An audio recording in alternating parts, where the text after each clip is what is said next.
Okay, can we get started? Okay, can we get started? It's okay, the colors are cool. It's okay, the colors are cool. Literally, cool. Literally, cool. Literally, cool. Literally, cool. Now they're warm.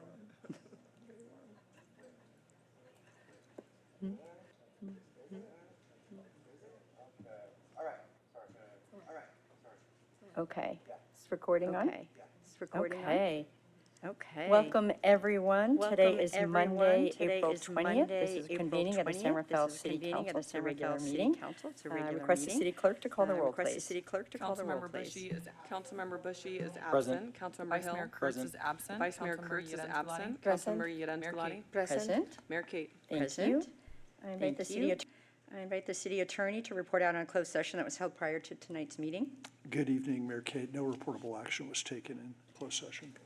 Wonderful. Thank you so much. So good evening, everyone, and welcome. Thank you for being here tonight. Whether you're here in person or watching online, we appreciate your participation. I also would like to start the meetings thanking city staff. It's because of their dedication and professionalism that our city runs well every single day. Part of the city's internal culture is recognizing standout employees. So tonight we're proud to recognize San Rafael's Employee of the Year and Team of the Year for 2025. This is part of a long-standing program that celebrates the people behind the work that keeps our city running. And we already congratulated them and had a little ceremony last week, so they're not here, but I did want to share with the public about this group. So our Employee of the Year is Walter Gonzalez Valdez. He is a management analyst in the city manager's office. Walter is someone you can always count on. He's dependable, thoughtful, and always ready to step in and help. And it's often with a simple, yes, I can help do that, followed by real results. He brings out the best in his colleagues and keeps our community at the center of his work. From improving programs like illegal dumping to helping to secure major grant funding, his impact is felt across San Rafael. Walter, thank you for everything you do, and congratulations on being Employee of the Year for 2025. Our Team of the Year is Vedika Ahuja and Sherman Pang from our Data and GIS team. Vedika and Sherman work behind the scenes to make city services more accurate, accessible, and easy to use. Whether it's improving tools for staff or making information clearer for residents, they approach everything with the end user, the community, in mind. They're collaborative, responsive, and a great example of how innovation can improve everyday services. Vedika and Sherman, thank you for your outstanding work and congratulations on being Team of the Year for 2025. Before we continue on to our meeting agenda, we like to include a land acknowledgement as this statement complements the ongoing collaboration and work that we do with the tribe. We thank the original caretakers of this land. San Rafael is traditionally home to the Coast Miwok people, many of whom today are tribal citizens of the Federated Indians of Great and Rancheria, and we honor their continuing involvement in stewardship practices that benefit us all.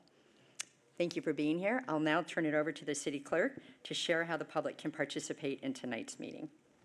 Thank you, Mayor Kate. Tonight's meeting is being recorded and streamed live to YouTube. For members of the public wishing to provide public comment, displayed on the podium and the projector is a timer to help you stay within your 2-minute time frame. You're invited, though not required, to introduce yourself and say what part of San Rafael you live in or if you're from outside of San Rafael. Viewers may request a reasonable accommodation to provide public comment virtually. For more information about that, or if you experience any technical difficulties, you can email me at city.clerk@cityofsanrafael.org. Thank you, Madam City Clerk. So we have 2 times for open time for public expression. We have it both at the beginning of the meeting as well as at the end. So in the beginning, it's for 10 minutes. So if there's any comments from the public on topics not on tonight's agenda, here's your opportunity to speak to the community and the council. Not seeing anyone, we will move right into the city manager and council member reports. I will turn to City Manager Navazio for his report. Yes, thank you. A couple items to note as part of our ongoing effort to broaden and enhance our community engagement. We have 2 things to mention. Our public works staff recently put on our website a draft list of projects to support the implementation of the Bike and Pedestrian Master Plan. There's an opportunity for the public to review and provide comments through the website.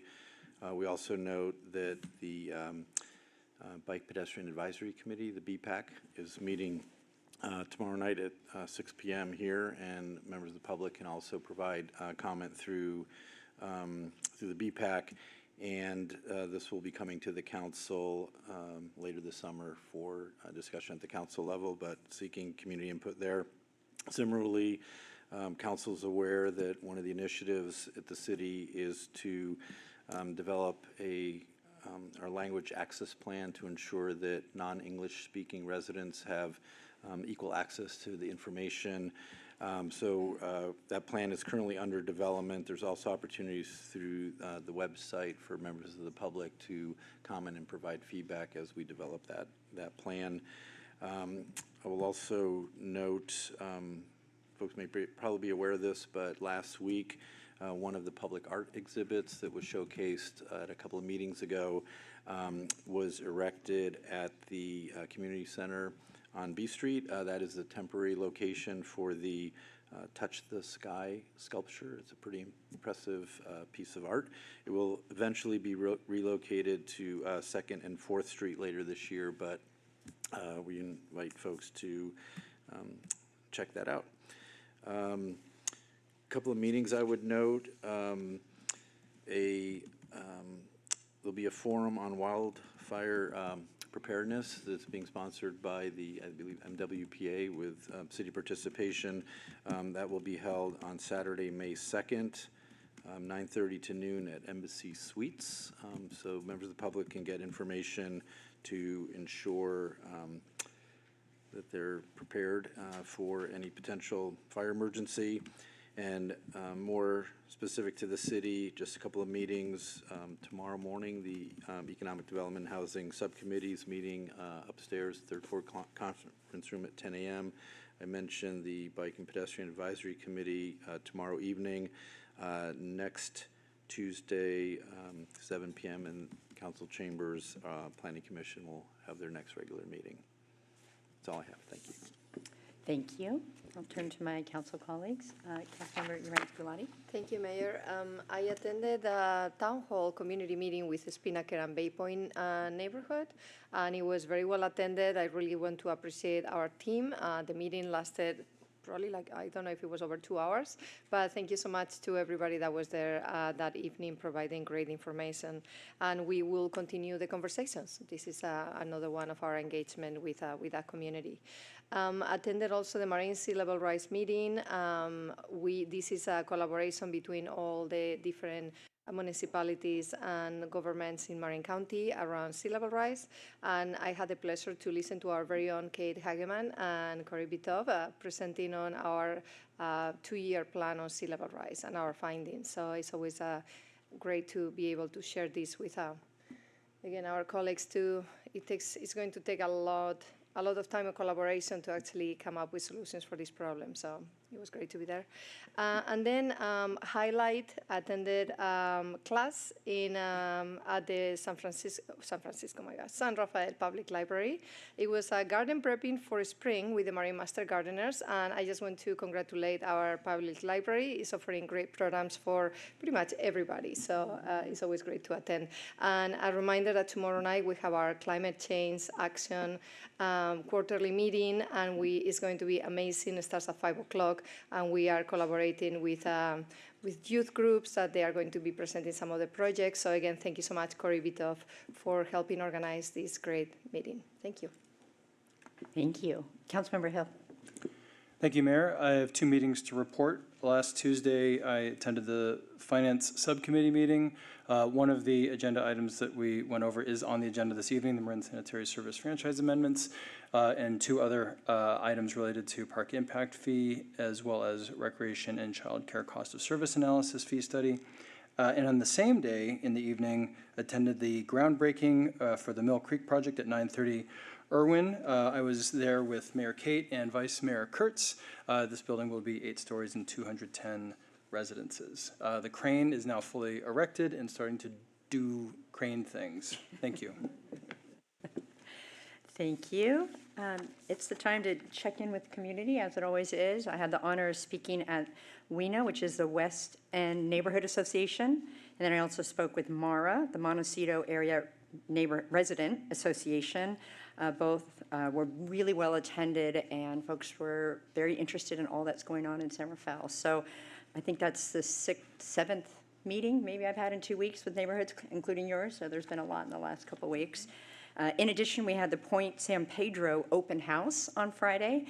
Thank you to DPW and engineers. That was co-presented with the county, talking about all the issues and projects that are happening out on Point San Pedro Road. Again, very, very well attended. We probably had over, 50, 75 people that dropped in. So lots of great information out there and ways to connect. In addition to the Finance Subcommittee, I attended the Homeless Subcommittee with Vice Mayor Kurtz.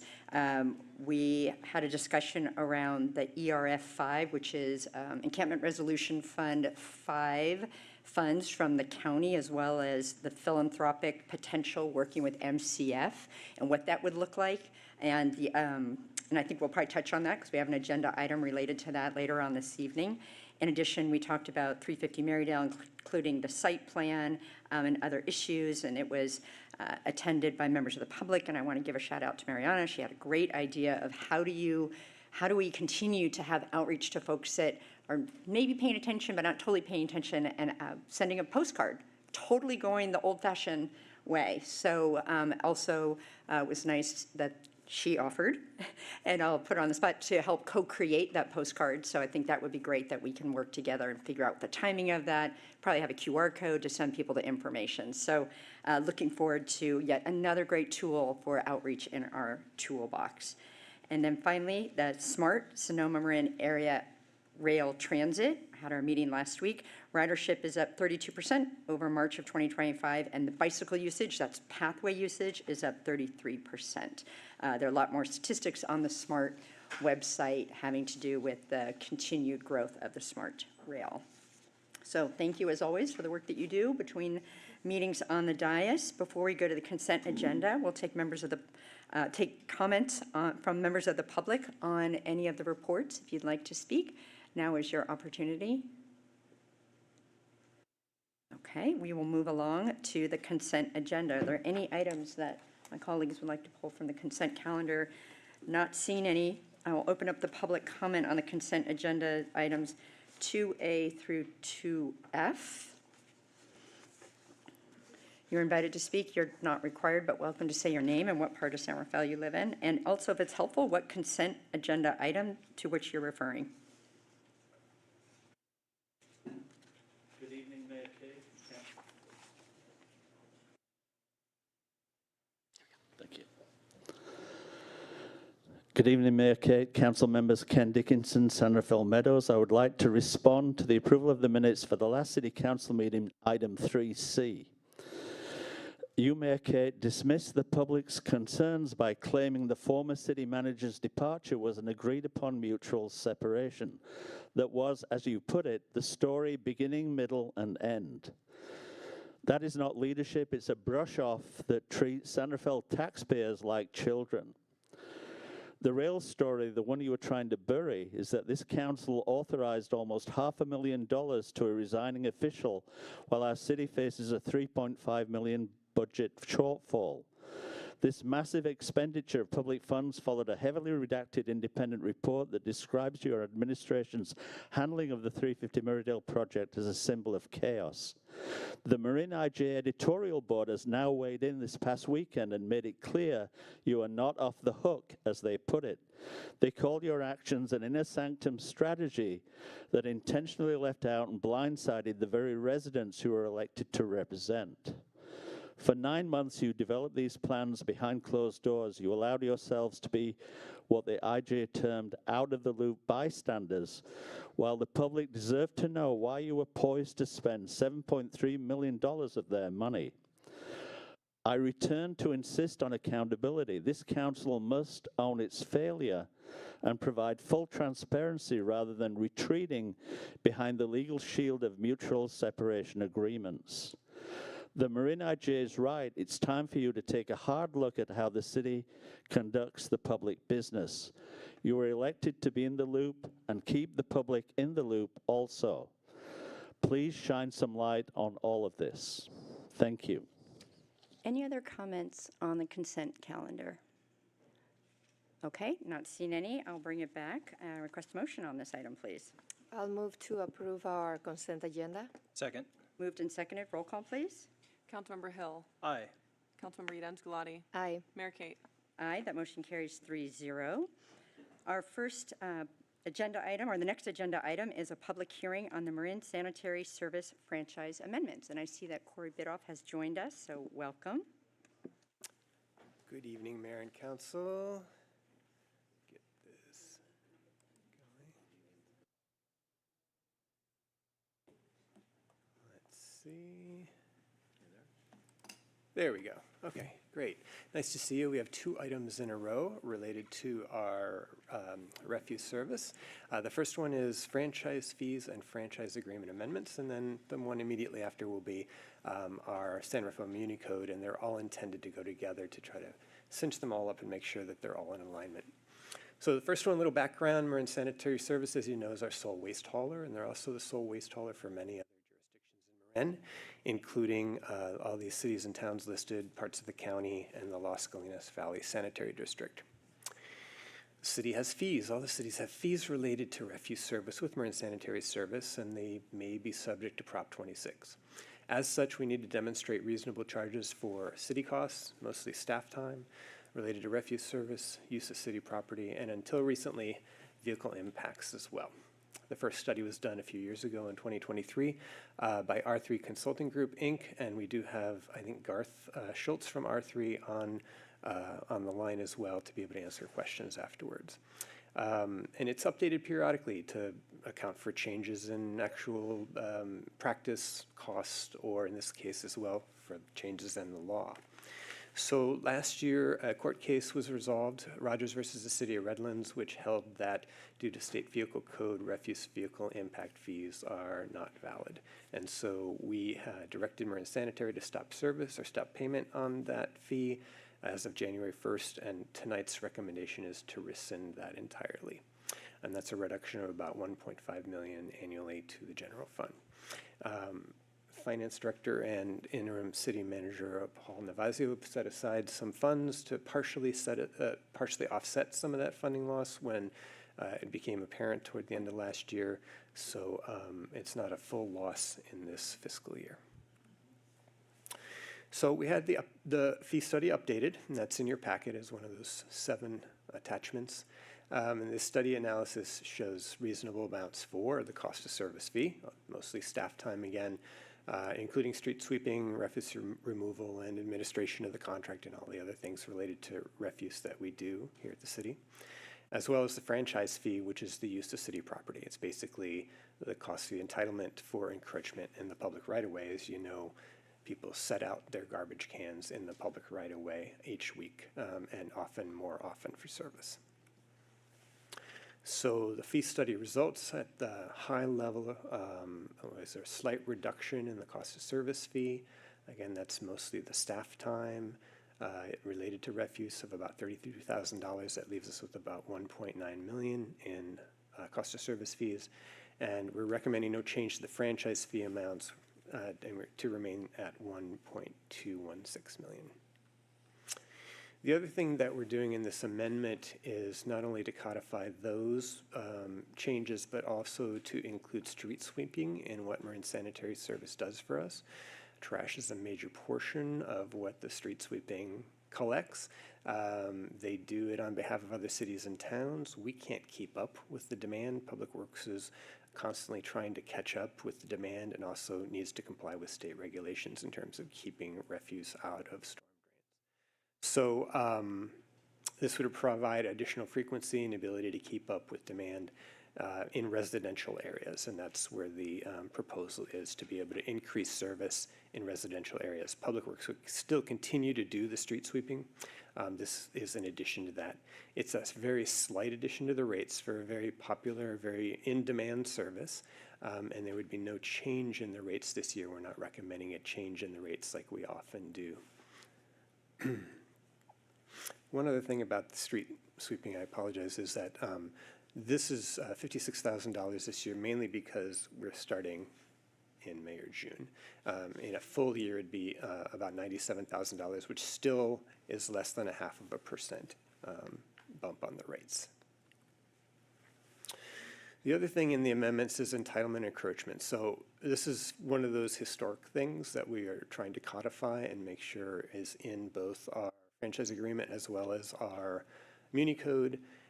Basically, as you know, the bins need to be out for service. And this amendment acknowledges that Marin Sanitary has that right of encroachment, that they don't need to come to us every week for an encroachment permit to have this. And this aligns with the fee study, and it will also then align with our updated Muni code. And so the summary of the action, we have 2 resolutions. The first one is related to the cost of service fee and property use charge. It's updating the study, accepting it, and repealing the refuse vehicle impact fee, and then also changing the cost of service fee from 1.945 to 1.913 $million. And the second resolution is to include street sweeping services and the services provided by Marin Sanitary Service. It's clarifying that special right to encroach in the city right away, and then clarifying that there's a fee for that right of encroachment on the city right away. So that's your presentation, and we can open it up for questions in the public hearing. Thank you, Corey. Councilmember Micah. So I'm just curious, and I don't know how to phrase this question, but what I'm hearing from the community is around cleaning days where the cars are parked on the streets, and there's the garbage cans that they are in there. So what is the role of the city in that circumstances, and how can we improve it? Ooh, that's a good question. I'm wondering if we might enjoy having Director Miller come up and answer that.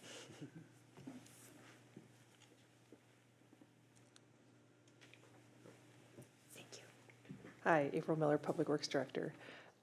So for your question, yeah, so the city's role is we could explore some sort of citywide approach on street sweeping as far as signage or more notifications to residents to help regulate, kind of when people can park there to avoid street sweepers. That's something we haven't explored yet because it's a pretty big undertaking and it's not part of our work plan. I think the only area in San Rafael that currently has signage is in the industrial area of the canal, because that gets street swept every week versus most residentials is every 4 to 5 weeks. So there would be theoretically signs up for something that only happens once a month or every 5 weeks. Yeah, thank you. So that was helpful. I was actually meaning like when is garbage day and people put the garbage cans on the sidewalk, but then there are like cars parked on the streets. And so the trucks cannot get the buckets, I guess. That's the, I don't know, if it's similar to the street cleaning. Well, that's a good question. I haven't heard a lot of complaints about that, but that'd be something we'd need to look into and understand, like the level of complaints, where they're happening. So we'd have to gather some data first, and then we could look at what we might do around that. I know Public Works is doing a great job of promoting the street sweeping regularly and putting the word out, and via websites, social media channels, next door, and things like that. So maybe there's some opportunities similar to that. Great, thank you. And it's very challenging because, as we know, parking is very limited. So when it's garbage day, there's no room to put the garbage cans and the trucks and everything. So anyway, thank you very much. That was my question. Maybe before you go on, I do see that folks from Marin Sanitary Service are here, so as opposed to just maybe asking them in terms of their own data if that has been an issue about drivers having an issue, since they're here. Yeah, no, that's great. Yeah. Good evening, Mayor and Council. Justin Wilcock with Marin Sanitary. We do run into that. Our drivers are instructed to get out of the truck and get the carts. So the only time that they wouldn't service is if there's physically not a way to get the cart from the sidewalk down to the curb. So while obviously our preferred is in the curb, I know there's some ADA issues with carts being on the sidewalk as well, but as long as our drivers can get to the carts, they will bring them to the truck to service them. So hopefully that helps. That's great. Thank you. Thank you for providing that clarity. Councilmember Hill, questions? Thank you, Mayor. We'll start with one question, but I think I have two. My first question actually does go to the street sweeping. So maybe Director Miller, you might be coming back. There is over the years that I've served, there has been a desire in the community to have more specific understanding, not necessarily to curtail parking on certain sides of the street, but to allow for the opportunity for people, if a date of street sweeping might be coming, that people can opt to move their vehicle if they want the front of their residence cleaned. Would we be able to coordinate with Marin Sanitary Service to be able to get, even if it's 24, 48 hours before, something posted so that people could respond to that and move their cars? Yeah, so one helpful thing that Marin Sanitary has, which is what they do for like the city of Novato, is that there's actually an app, so people could find out when street sweeping is on an app on their phone. And so hopefully that, they can get notifications if they would like. But as far as adding signage out on every street, like we wouldn't do something like that 24 hours in advance. But there would be an app, and then the idea is, having them assist us with all of the street sweeping. Perhaps then we could move to something that's, every month, or, so someone could say, oh, it's always the fourth Wednesday of the month, versus now it's kind of on a 5 or 6 week time frame, which is harder for people to predict. I think that's tremendous. So is that a hard yes, that people can have an app that can notify them if a street sweeping day is coming? Yeah, we're planning on working together on that. It's not going to happen immediately because we need to figure out kind of our routes and efficiencies and stuff like that. But that's our goal in the next, I don't know how long, 6 months to a year, is to get that app online so that residents can see that. Hopefully they're shaking their head yes too. Yes, okay, yes, I'm seeing yes. Thank you, that's super helpful. And then I was noticing that most goods and services in the last several years usually go up by a certain number of points. Maybe Corey, could you describe why fees in two cases? One case they were flat, and one actually went down. Can you describe why that is? Sure, and if we need more detail, we can ask Garth to respond as well. One went down because there's not a nexus for fees with regard to unhoused folks. It needs to relate to ratepayers, is my understanding. And so it was just a cleanup to make sure that we weren't assigning any fees related to homeless encampment cleanups. The other one is flat mainly because there's a lot of uncertainty still in that area of the law and fees, and so we wanted to make sure we were staying in a very conservative space to be able to preserve the ability to have those fees without any jeopardization. So That's helpful. Thank you. sure. Thank you, and I just have one very broad question, because the last time we've talked about the franchise structure was, I think, November of 2024. So could you just briefly speak to why we're in the franchise? I know it seems basic, but folks might not be understanding how we're with other communities, and just provide why we're in that structure and who else maybe is in it. For the Marin Franchises Group? Yes. Yeah, thank you. So one of the things that we're always trying to do, and Marin Sanitary is always trying to do, is find efficiencies and ways to leverage the ability to work together. So if you might imagine, some of the laws that we have around recycling and composting can be kind of complicated.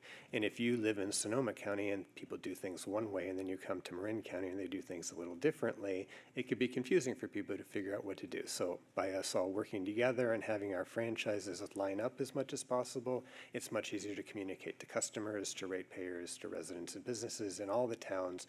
And there's alignment in how to do things, when to do things, what's the right way to do things, where does it go, Joe? Works great for everybody.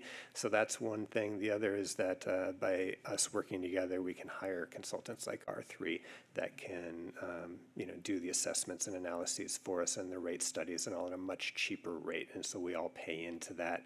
It's divvied up by number of ratepayers in any jurisdiction. And we save a lot of money. We learn from each other, so we're a learning cohort. So there's a lot of reasons that we work together. But overall, it builds in efficiencies. Sometimes collaborations don't, but in cases like this, it works really well. Does that answer your question? It does, and so there are other councils and jurisdictions in Marin that are having very similar conversations to the Exactly. one we're having here this evening Yep. as well. Thank you. Yeah, Yeah. okay. Yeah, no, thank you Thank for you. that, because it's, sometimes we get right to the item that we forget to pull out to the bigger picture. So not seeing any additional questions at this time. I'll open up the public comment if you'd like to comment on the Marin Sanitary Service franchise amendments. Now is your opportunity. Okay, I don't see any public. And again, I do see Marin Sanitary folks in the room, so thank you for being here. I'll bring it back for comments by the council before making any motions. Councilmember Micah, would you like to make some comments? I just wanted to thank you for the report, and also our partnership with Marine Sanitary, I think is excellent. And I'm especially very impressed always with your initiative around climate change and what we can do to reduce waste. And so anyway, so thank you for being here. Thank you to our team as well. And yeah, I'm happy to move this item. Okay, Councilmember Hill, comments? Thank you, Mayor Kate. At the center of this, of course, is making certain that the ratepayer is honored through the franchise. And to that end, Marin Sanitary Service for decades has been a great partner to the community and to everyone involved to make certain that we're navigating everything together, whether it's state legislation or all the constraints of costs and changes in the world. I know that this is going back to other meetings, but this council was made aware that something as basic, seemingly basic as, what do you do with recyclables? And over time, that has shifted in terms of what you can recover and how to recover it, and seems to change yearly. So thank you for continuing to be a good partner to the community, Marin Sanitary Service, and I look forward to approving this item. Thank you, and I'll offer my appreciation as well to Marin Sanitary Service. You have been a part of the community for 100 years, many decades, and your ability to evolve with the changing landscape, literally, as you were talking about. We try to go towards zero waste, talking about how do we show up differently, recognizing that the needs are different, and not all resource recovery agencies are able to do that, and you've been a great partner. Thank you, Corey, too, for working with our 3 consultant. They've also been a consultant for a long time, and it has changed over time. And as already mentioned, the legal landscape has changed, and I'm appreciative of staff of ensuring that we are adhering to state law and to the changing legal landscape, and we're providing the service to the ratepayers that is effective and efficient. In terms of the street sweeping, if this approves, it looks like you'll have a larger area to be responsible for, and to be responsible to our community, and it is an issue that people, especially during the fall, when just all the leaves happen to fall in the same week, it'll be nice to have that additional support, so thank you. Councilmember Micah, you said you would make a motion on this item. Sure, happy to. I move to adopt the resolution adopting a fee study for the city's cost of solid waste services, cost of service fee, and the city's franchise fee for the use of city property in the provision of solid waste-related services, repealing the city's imposition of the refuse vehicle impact fee, and decreasing the city's cost of service and franchise fees imposed on Marine Sanitary Service. Yes. Second? Moved and seconded. Roll call, please. Councilmember Hill. Aye. Councilmember Yeden Scolati. Aye. Mayor Kate. Aye, that motion carries 3-0. I think we have a separate motion. Yep, the city clerk is nodding her head. So Councilmember Hill, you want to read that one? Yes. I move that we introduce the ordinance, waive for the reading, and refer to it. Oh, sorry. Further up? Yeah, Oh, no, wait. I thought we just did Let me that. see. it should be resolution authorizing the city manager to execute. The second Oh, item. okay, on other the- 3. Sorry, it's this one right here. I see it. Top. Okay. It's further up. I move that we adopt the resolution authorizing the city manager to execute an amendment to the franchise fee with Marin Sanitary Service to require street sweeping services and clarify authorization to encroach upon public right-of-way, and for the city to impose a fee for right of encroachment. I'll second. Moved and seconded. Roll call, please. Councilmember Hill. Aye. Councilmember Yeden Scolati. Aye. Mayor Kate. Aye, that motion carries 3-0. Go ahead, Councilmember Micah. Why don't you, there's one more down right here. Oh, there's going to be a that's a different second one, I presentation on that item. There's Oh. what? A different That'll Oh, be it's a a separate item. Oh, I'm sorry. Yes. Okay. Now we're moving right along to the next agenda item, which is a solid waste collection code amendments ordinance. It just seems so similar. We are putting them all together. Very similar, Okay. thank you. So some background on this, you already know about Marin Sanitary Service. But our Santa Rafael municipal code includes a lot of regulation around solid waste as well, in terms of times and manner of collection, a lot around SB 1383 and all the organics requirements and recycling requirements, including edible food donations, which is part of our Muni code now. It gives instructions on self-hauling and the ability for folks to self-haul, and there's prohibitions on dumping and all sorts of things in the Muni code. So this effort is to try to update the codes. We try to do that occasionally to make sure things are aligned. We want to incorporate, again, changes in state law, align with the franchise agreements. There's no conflicts there. We want to make sure our fees and services are aligned, as well as to make sure that historic practice is codified where possible. So the first bucket of changes has to do with this encroachment again. And again, we all think about our residential services and how we put out the 3 cans, and Marin Sanitary has some guidance on making sure that there's certain spacing apart, again, to this whole idea of efficiency, that if they can use their automated loaders and not have to have people get out of their trucks, then they save time, both in the routing, but then also they save people from having workers' comp injuries and things like that, having to lift cans or move them around. So it allows for service in a safe and efficient manner. It also aligns with common and historic practice, so we haven't had this information as clearly delineated in the codes before. And so it provides for exclusive right of use of public right-of-way for up to 48 hours to be able to service the cans. And it doesn't happen just in residential. We think about that, but you can also go down the street and see dumpsters in the street as well, larger bins for Marin Sanitary to collect. The second bucket of changes in the amendments, or proposed changes, are that refuse and litter, especially in residential areas, comprises the majority of street and storm drain debris. So beyond just leaves, the majority of what Public Works is cleaning up is trash these days. It clarifies Marin Sanitary's obligation to abate this litter, and specifically either themselves or through fees with the city, and it has fee provisions in there for the city to abate the litter in this public right-of-way.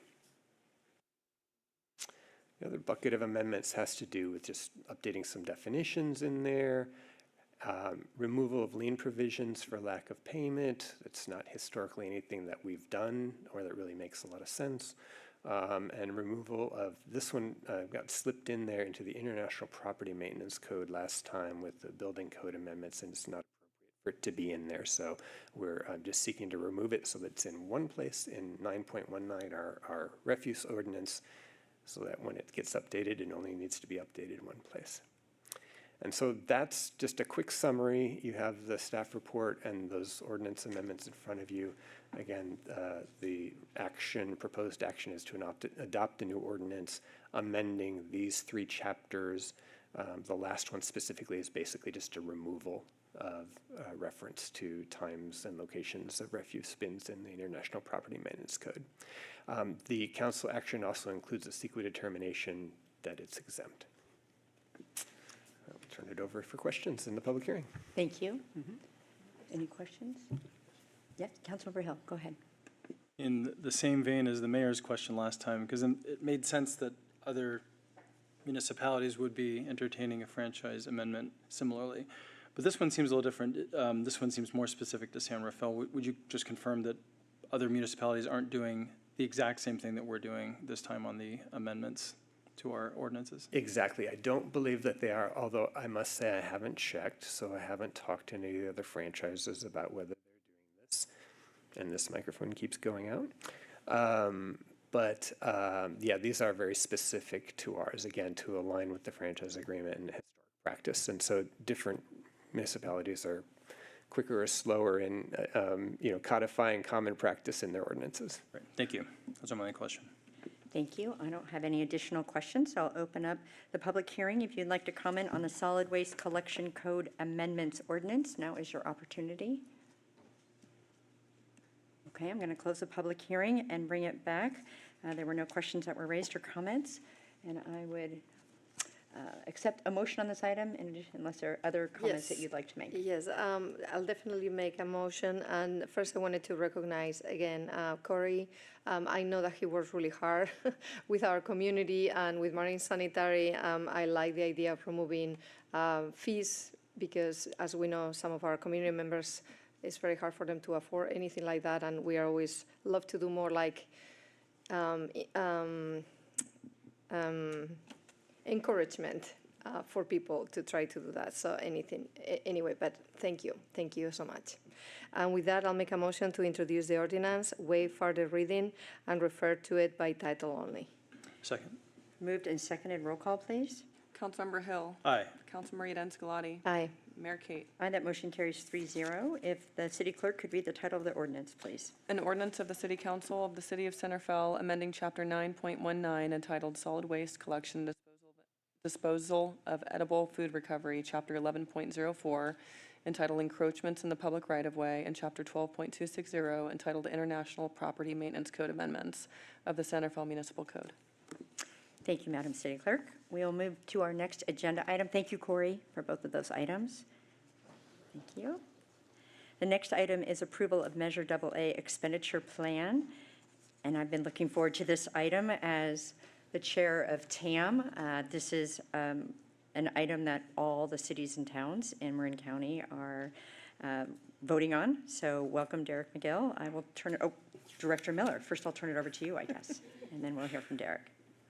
Yeah, hi, April Miller, Public Works Director here again. I'm just here to introduce Derek McGill from the Transportation Authority Marin. He's here to talk about the Measure AA expenditure plan amendments. I was fortunate enough to sit on a subcommittee through the Marin Public Works Association members to provide input as the Public Works Director. And as all of us can recall from a few years ago, the City of Centerville greatly benefited from Measure A and AA funds when we reconstructed the 3rd Street project as part of the major road category. So it's been Measure AA and A have helped the City of Centerville greatly over the past few years. So I'll turn it over to Derek now. Great, thank you, April, and good evening, council members and Mayor Kate. Thank you for the opportunity to present here today. I'll be doing a quick introduction to TAM as an agency, and then we'll be seeking amendments, seeking approval for amendments to our half-cent transportation sales tax known as Measure AA, which was approved by the voters in 2018. So I'm going to just do a quick introduction and then walk through the proposed changes. And a quick refresh of what TAM is. We are the Congestion Management Agency for the county, which is a state designation, Sales Tax Authority and Vehicle Registration Fee Authority for transportation fees. We're an independent agency with a board of elected officials that include all 5 board of supervisors plus 1 council member from each incorporated city and town in the county.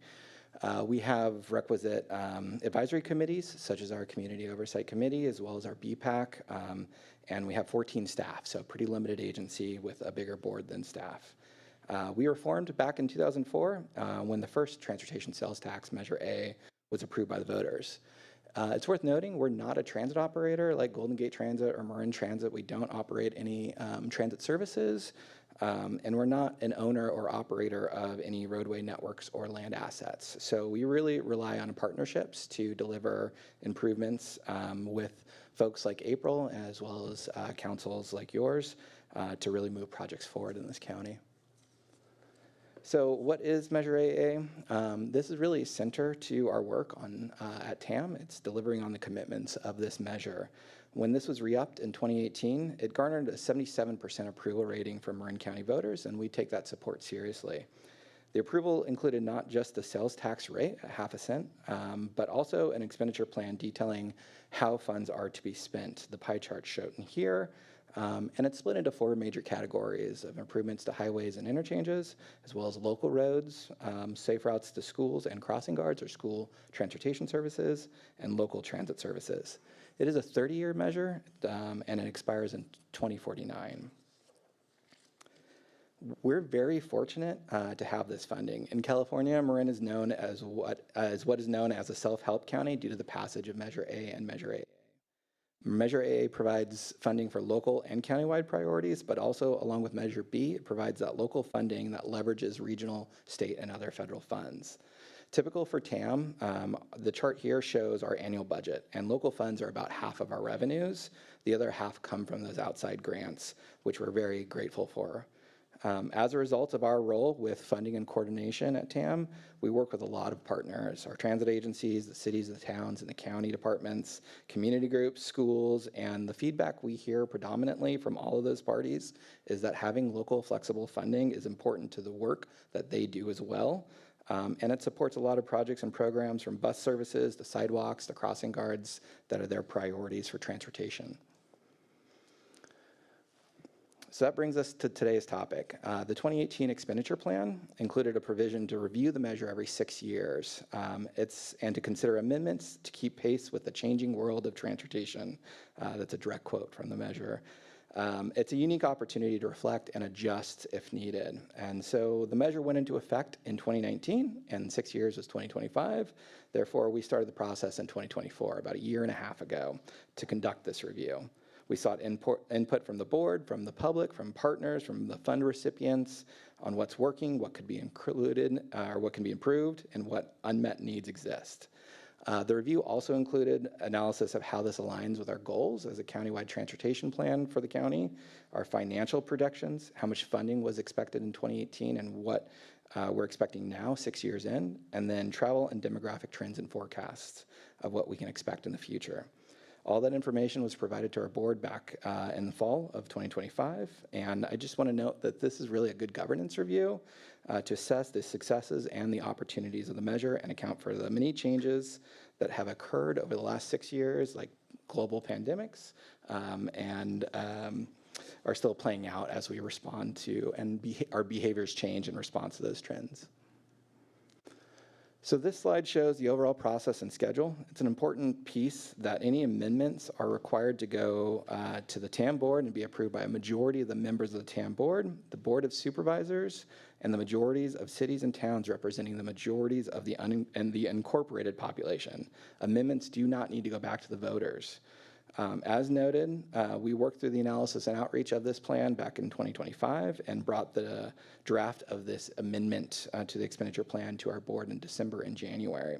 We had the required 45-day comment period in January that occurred till March 9th, and then the TAM board considered and approved the amendments in front of you tonight at their meeting March 26th. So now we're presenting that to the cities and towns and the council here tonight. And we expect this process to conclude by June and the amendments to go into effect by July 1st. I do want to spend a moment on the outreach that's been conducted for this because it's been heavily driven by the public outreach that we get from our meetings and regular coordination with public events. So in summer 2025, we did 4 pop-up events in the county, North, South, Central, and West Marin, and provided information about the review and conducted this dot exercise, which summarized where our priorities for the county. We've also relied heavily on dialogue with our partners and advisory groups, the COC, the BPAC. We have a technical advisory working group and an equity working group. We presented to the public works directors multiple times, city managers, and transit agencies as well. And then we have a board ad hoc advisory committee, which included Mayor Kate on that committee as well. The formal comment period, which ran till March 9th, received about 300 public comments. So pretty vocal comments on the plan itself. And many of those were from the Newt Brigade and supporters of Newt Wildlife Crossing on Chileno Valley Road out in West Marin. We had a couple folks that were opposed to that particular project, and then we had comments from Marin Transit, the Marin County Office of Education, Town of Ross, and a few others. We have been receiving additional public comments at the February and March board meetings, and they're still trickling in, actually. And so this is just another opportunity for public comment through these council presentations. The proposed Measure A amendments are limited and strategic. There's no changes overall to much of the measure. About 95% of the measure doesn't have any funding changes to it. And we're maintaining the overall structure of the measure funding with the 4 main categories of highway and interchange improvements, local road improvements, school transportation, and local transit services. I'm not really going to talk about the 95% tonight, but they are still moving forward. and would move forward regardless of the amendments. So we're really going to focus on 5% of the measure tonight, and that is the 5% that's proposed to shift based on the input we received from our partners during this review. Those shifts include transitioning funding from our local interchange program, which is managed by TAM, to the TAM's Crossing Guard program, to address unmet needs there in the program, and then transition 4% of the funding from the local transportation infrastructure category to address major capital roadway projects by the request of various public works directors. And then minor changes to the eligible recipients of the Sea Level Rise program, our ferry and regional transit access category, and then changes to our community oversight committee and in the review timeline of the measures. And that's really to align with TAM's other local funding source, Measure B, and put them on the same concurrent review process. So I'm going to start by talking about the Crossing Guard program. This is near and dear to a lot of our hearts. But in order to respond to increased cost pressures, TAM is proposing to increase funding for the next Crossing Guard program to help maintain the 96 guards that we have in the field for the current planned Crossing Guard deployment cycle. Currently, the program costs exceed the annual revenues collected and require the use of an ongoing carryover to sustain the program. The TAM board has instituted a number of expense reduction measures and approved one-time only funds to help sort of float the program and maintain it. And with this 0.5% change, it will allow the 5 additional guards to remain in the field. So without this change, we would need to remove 5 guards from the field, or an alternative revenue strategy would be found. As an ongoing operational program, there are limited funding sources for this type. There's not a lot of grants out there, but we do seek all funding and revenue sources that are have any eligibility for these types of activities. One of the big changes in the program is really to respond to our public works directors. And early in the review process, TAM asked what challenges and what opportunities we have in administering the funds. And we heard from those public works directors and our board members that there's a need for larger capital projects to be funded locally, namely multi-jurisdictional, multi-agency, and multimodal projects that cannot be addressed by local funding sources currently. Currently, TAM has no funding to address these major road projects, and so we're proposing a shift of 4% of the local transportation infrastructure funds to this new category called Reimagined Roadways that intend to get these larger capital projects shovel-ready in the next few years. Additionally, this category includes 0.5% from the innovation program, which will allow us to embed technology improvements into these larger capital projects. This category will provide an opportunity to advance our countywide transportation plan, which was adopted in 2024, and the map actually shows where we have roadway corridors in the county that have multiple countywide priorities identified on it, such as transit priority, active transportation priorities, or activity hubs where walking and access improvements should be focused. This is not a new sort of concept for us in the county. We had in the previous Measure a major roads category. And so just as background and context, in that previous measure, the local road formula funding received 13.25% of the funds, and a major road category received another 13.25%. The major road category was developed in partnership with the local public works departments to identify and prioritize major road improvements in the county. The program was able to deliver 8 projects, and one is still outstanding, the Nevada Boulevard project in the North Planning area. So this funded in San Rafael both 4th Street and 3rd Street improvements, major capital projects for the city. When Measure AA was approved by the voters in 2018, the local road formula program went up from 13.25% to 22%, but it came at the expense of our funding support for these larger capital projects. That same year, SB 1 and the state gas tax was also secured, and these state funds, which were nominal at the time, really were dwarfed by our local funds, are now almost 2/3 of our funding for local roadway repair. Due to the size of these state funds in comparison to Measure AA and the flexibility in the funding allowed by Measure AA, the proposed changes are really expected to have a minimal impact on Pavement Condition Index, or PCI. But I do want to note that Marin County as a collective does have the highest PCI of the North Bay counties, and that's mostly a testament to the good work of our public works teams in the county. So we did hear a lot of feedback about this concern of the loss of local funding, and so one of the Shifts that we're considering outside of the expenditure plan process is really what we're calling a double allocation process for this next year. For many jurisdictions, the funding shift proposed in the amended expenditure plan can be offset from grants, but to further support that change, we're actually going to shift our accounting process a little bit and we're going to move from a funding in arrears where we collect and then distribute the funding to a standardized expense reimbursement process where we'll actually allow invoicing while we're collecting the revenues. The result of that shift is we can provide funding for 2 years at one time, in effect a double allocation of funding. And so while next year's funding would be reduced from the proposed amended expenditure plan, it provides a significant transition cushioning of about 5 years, in addition to any local grants that the city may incur to support local budget pressures.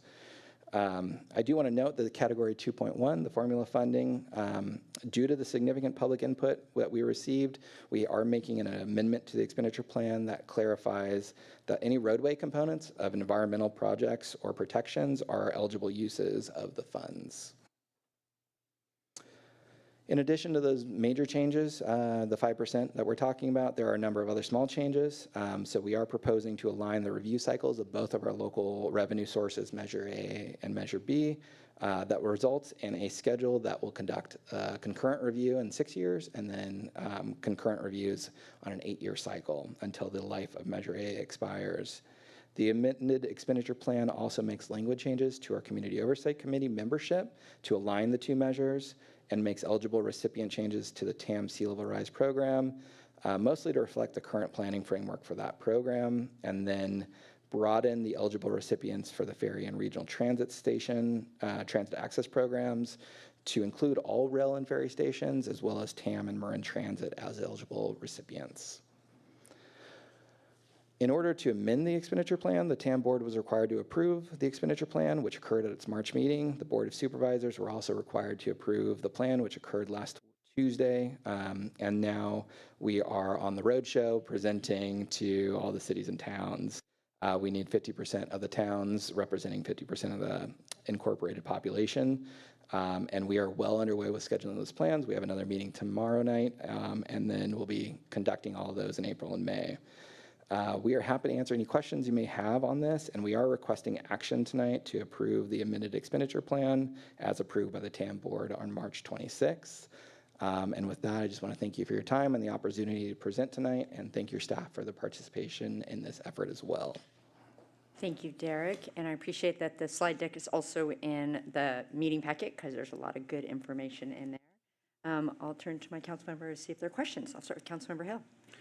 Yes, thank you for being here, Derek. I do have a question going back to the crossing guard program. I think I would attest that I hear this very frequently, that people want to preserve crossing guards, and I appreciate that. And I'm also hearing that there is an insufficient funding for that program. So I appreciate TAM for being able to make that one time, as well as the 0.5% gap closure for this year. It says that there's pursuit, obviously, but could you give additional color on what could make that work? Certainly, I heard the word grants, but what are ways to make that even more sustainable? That's a great question. The sustainability of the crossing guard program has been challenging for a number of reasons. One of the major reasons is that as an operational program, it's not actually eligible for most grants that fund things like traffic signals or stop signs or safety improvements. That doesn't mean that it's not sustainable through outside revenue sources, but it limits what those opportunities are. So flexible funding programs, things like state or federal earmarks are something we often request for the crossing guard program. And there's a whole host of other sort of regional funding sources that we also try and tap to maintain the crossing guards that we have in the field. We get very creative and very flexible with things like our interest funds and then city and county fees to help sustain the program as well. Thank you. And then not related to this amendment, but related to TAM, I know that TAM had a major role and continues to have a major role on the 580-101 interchange. are there any big projects that are coming forward in the next several years that TAM is likely to be involved in, or is that to be released at a different time? Yeah, on our interchange program, that we're actually proposing some shifts in our amendment to shift funding out of that program. We'll be advancing 3 interchange projects in the county through the project development phase. So that's Tiburon East Blythedale has been approved by the board, as well as Manuel T. Freitas, subsequent work beyond what Caltrans is currently working on, and then Alameda del Prado and Novato as well. We're also moving forward into project development part-time transit lanes on US 101. That's been a long effort since the feasibility study has been moving forward, but there are a number of large capital projects, and the Reimagined Roadway projects will select and move forward other projects on local roads as well.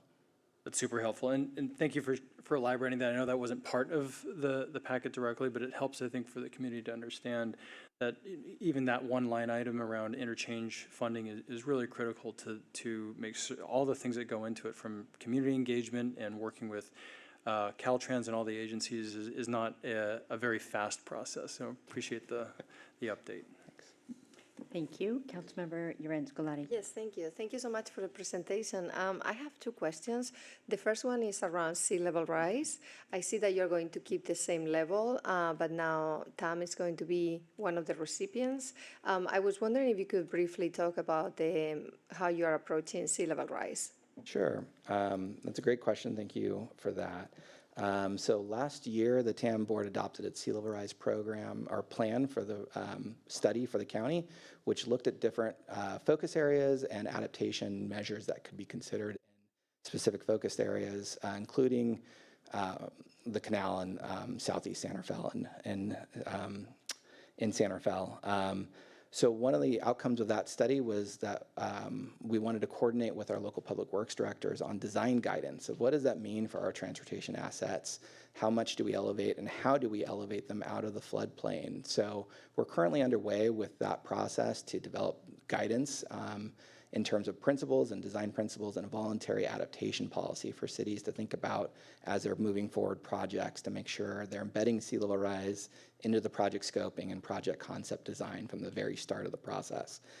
So we're underway with that process now, and that's kind of why we're recommending this change, is the way the program is, it's not really enough. It generates about $300,000 a year. That doesn't generate the $17 billion we need for sea level rise. And so we're looking to be very strategic with these funds and provide technical assistance as well as grant support as needed for local jurisdictions as we move forward with that program. Okay, great, thank you. And my second question was around the community outreach. I know that you are very involved because I've seen you last year in the canal. There was the Nuestro Canal, Nuestro Futuro. And I think, and you were definitely there. Was that part of this process for the review that you have done, or was that like specifically on like different groups? I'm just curious. Also, I represent Marine Transit, the City of San Rafael and Marine Transit, and most of our riders are always from the canal in my district. Yeah. So I'm always curious to see how we are engaging to make sure that they can also voice their opinions. I gotta pull up the outreach report for this. Thank you. I remember the event, and so that was not specific for the Measure AA. I think we had a fact sheet and provided input at that particular event, but that was not part of the outreach directly for this effort. I do want to note that the outreach for this effort also built on our countywide transportation plan outreach, which did include additional focus groups for the canal in southeast San Rafael as well. Okay, great. Thank you very much. Thank you. I don't have any questions. But we'll see if there's any questions from the public or input. So if you can sit tight, I will open up the public comment on this item. If you'd like to comment on the approval of the Measure AA expenditure plan, now is your opportunity. I don't see anyone racing down, so I'll close the public comment and bring it back for comments. And I'll just jump in by saying thank you, Derek, and I see Molly Graham is here as well from TAM. When you talk about a road show, the group is making themselves available, these two, as well as other TAM staff, to all 11 jurisdictions, plus the Board of Supervisors, to ensure that we all understand both what's being asked, but even more importantly, what the role of TAM is. Most folks don't have any idea, and yet it's integral. It's this before us tonight is really a funding mechanism structure. So we're not talking about specific projects, and Derek did allude to this. This structure overlays with the countywide transportation plan, which also identifies areas where there might be projects that come forward. But what's complicated about TAM is the projects are brought forward by each individual jurisdiction. So Director Miller would be coming forward and applying for funds through these different categories. And so would the Public Works Director of all the other jurisdictions. So TAM tries to hold and aggregate all those different projects. So at the TAM board, we will hear when the money is being allocated, we have the opportunity to hear like, oh, Tiburon Boulevard is going to be doing this. And it's being brought forward through these mechanisms. So it is a very important agency to our community, and this change was after a lot of input, and I do want to say thank you to all the DPW directors because they're the ones that interface with the funding mechanism the most. So, so thank you for the roadshow, and I'll see if there are other comments. Oh, on the sea level rise study, I'm glad that you mentioned that. TAM did the best sea level rise study, just saying, that I have seen really in Marin County. It is available on the TAM website, and it actually looks at risks and opportunities everywhere from the most southern part to the most northern part of Marin County, broken out by cities. It's very comprehensive. So I just had to jump in because this is exciting, and I really appreciate the opportunity for Derek to come here and talk about all the great work that TAM is doing. Councilmember Micah, any other comments? Yeah, no, I just wanted to thank you very much for going to all the different cities and doing the roadshow, I guess. But no, thank you for everything that you help us fund for the city of San Rafael. Huge appreciation to Director Miller and our Public Works team as well. And of course to our neighbors that they pay the taxes so we can actually have this funding. So thank you so much. Yeah, well said. Councilmember Hill. Yeah. Transportation Authority of Marin is one of those agencies that I'm a huge fan of for a number of reasons. That it stands as a fiscally responsible body historically and continues to demonstrate that to ensure that we're stretching every transportation dollar as far as we can. So I appreciate that continued attention to that and ensuring that we have a system and strategy in place that continues to bring that forward. So I will look forward to approving the resolution for the amendment, the amended Measure AA expenditure plan. Thank you, and as I already made my comments because I was so excited, I will turn to Councilmember Hill to make a motion. I move that we adopt the resolution approving the amended Measure AA expenditure plan as adopted by the Transportation Authority Marin, Transportation Authority Marin, my mic cut out, board on March 26, 2026. And I'll second. Moved and seconded. Roll call, please. Councilmember Hill. Aye. Councilmember Yeden Skulati. Aye. Mayor Kate. Aye, that motion carries 3-0. Thank you so much. The final item on our agenda this evening is 350 Marydale Interim Shelter Contract for Operational Services. I'll turn it over to Assistant City Manager John Stefanski, and I see that Daniel is here as well. All right, good evening, Honorable Mayor, members of the City Council. Oh, my mic's going in and out too. We are excited to be here this evening because as things start to shape up around the 350 Marydale Interim Shelter, we are lining up how all that's going to operate. So Daniel has a presentation here which was touched on at last week's homelessness subcommittee meeting, but myself, Paul, as well as Max from FS Global will be here to also assist with any questions that you may have. So Daniel, take it away. Great, good evening. Daniel Cooperman, Community Services Division Director. Tonight I'm here to give an update, first starting off with sanctioned camping area and the transition into the Marydale interim shelter. Second, to give an overview of the funding landscape, as Mayor Kate mentioned to begin the meeting, the ERF 5 NOFA was released. And then finally, to request authorization to amend the city's agreement with FS Global to support implementation and initial operations at 350 Marydale. So a lot of this will probably sound familiar as I've been up here a few times over the past few months. We launched the sanctioned camping area in October 24 with the ERF 3 grant. We have had 52 participants on site currently with the average occupancy around 49 to 50. It's about 49 and a half, so it's hard to say there's half a person. 100% of our participants there receive case management. 53 individuals have secured benefits and increased income, and 7 individuals have exited to permanent housing. Now switching right over to 350 Marydale, just a quick overview here. It's a limited term interim shelter, 65 units of tiny homes, modular units, with only 70 unique individuals over the life of the program scheduled to participate. Each individual would have a private lockable cabin. The supportive services that are contracted by the County of Marin would continue and switch over, as well as here we have FS Global to provide the operational support. And this is truly the second phase of the city-county partnership with the ERF grant, which was always intended to transition people into interim housing out of tents and encampment-like areas. So here we are. Oh, this is pretty much already covered. So we are really focused on the transition right now. Again, with the SEA over 18 months in operation, we have a lot of lessons learned, which I'll touch on later. And we are really hopeful to be able to open 350 Marydale later this fall. So YFS Global, they've been our operator at the sanctioned camping area since 2024. I know since I've joined the city, community services isn't a very large division. And so they've been great thought partners and extremely flexible to address the needs of the city and of the residents that they serve.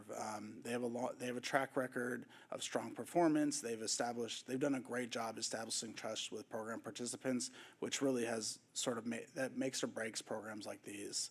And so by continuing their contract and amending it, having their staff on site to assist in that transition will really alleviate a lot of concerns of the residents who are moving over. So a little bit about the proposed scope of work. They are going to continue on operating the sanctioned camping area until the transition to Marydale happens, so starting July 1 through, again, fall 2026. They're going to support the phased transition, as that includes the installation of the tiny homes and actually physically assisting individuals moving from the Mahone path over to 350 Marydale. And they're, in addition, going to help with installation of the units, and they will be the staff on site 24/7 with site management. There will be anywhere between 3 to 8 staff members on site at any time. So that staffing model is something that we talked about together, we developed together while looking at best practices across the Bay Area, state, and country for shelters. A little bit about our fundings. The NOFA I mentioned earlier, so ERF 5 was released a few weeks ago by the state. It's a program that's designed to reduce encampments in local jurisdictions and across Caltrans right away. So the focus areas are outreach, engagement, and housing navigation services. There is a qualification that you need to provide low barrier housing first approach in those programs, which the sanctioned camping area and 350 Marydale will do. And this funding will allow us to fully transition from the Mahone path over to 350 Marydale and continue to help pay for things such as case management and simple operations, as well as help assist in payment for successful permanent housing placements. The other aspect, along with state funding, which is certainly not guaranteed at this point, is we've been having many discussions at this point with Marin Community Foundation to explore a potential partnership. Sort of fundraising was always one of the keys for letting the 350 Marydale interim shelter operate through the June 30th, 2029 deadline. So under the model that we've been discussing with MCF, they would hold and administer the funds and then transfer the funds over to the city based on language in the MOU. We still are working through a lot of those details and have future meetings set up for later this week and in the near future. The other thing to note is that the estimated admin cost from MCF running a fund for us is very small. It would be depending on the amount of money we raise, if we raise $4 million, it would be just around $26,000. So a lot of bang for our buck there. Moving back to 350 Marydale, I just wanted to throw in our updated site plan, which has a lot more detail. You see this middle building is where the program space and offices will be for FS and the case management. We have the 65 units shown here. We have restrooms, showers, pet area, smoking area, entrance and exits. And so this is, again, working with our contractor at LCA and getting feedback from community members, from residents of the sanctioned camping area, from FS Global as site operators has led us to this point. So we're excited about this new site plan.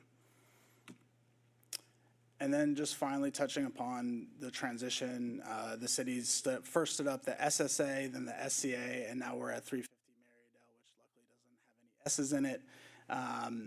And so, again, a stable and managed setting help people transition into permanent housing, period, point blank. It's tried and true. And so being able to, again, assist people, especially in a night like this where it's dumping rain all night, having brick and mortar for folks with heating and air conditioning for the summer really shows better results in terms of quality of life. We continue to have structured case conferencing between all the service partners and the county and the city to improve coordination and continuity of care.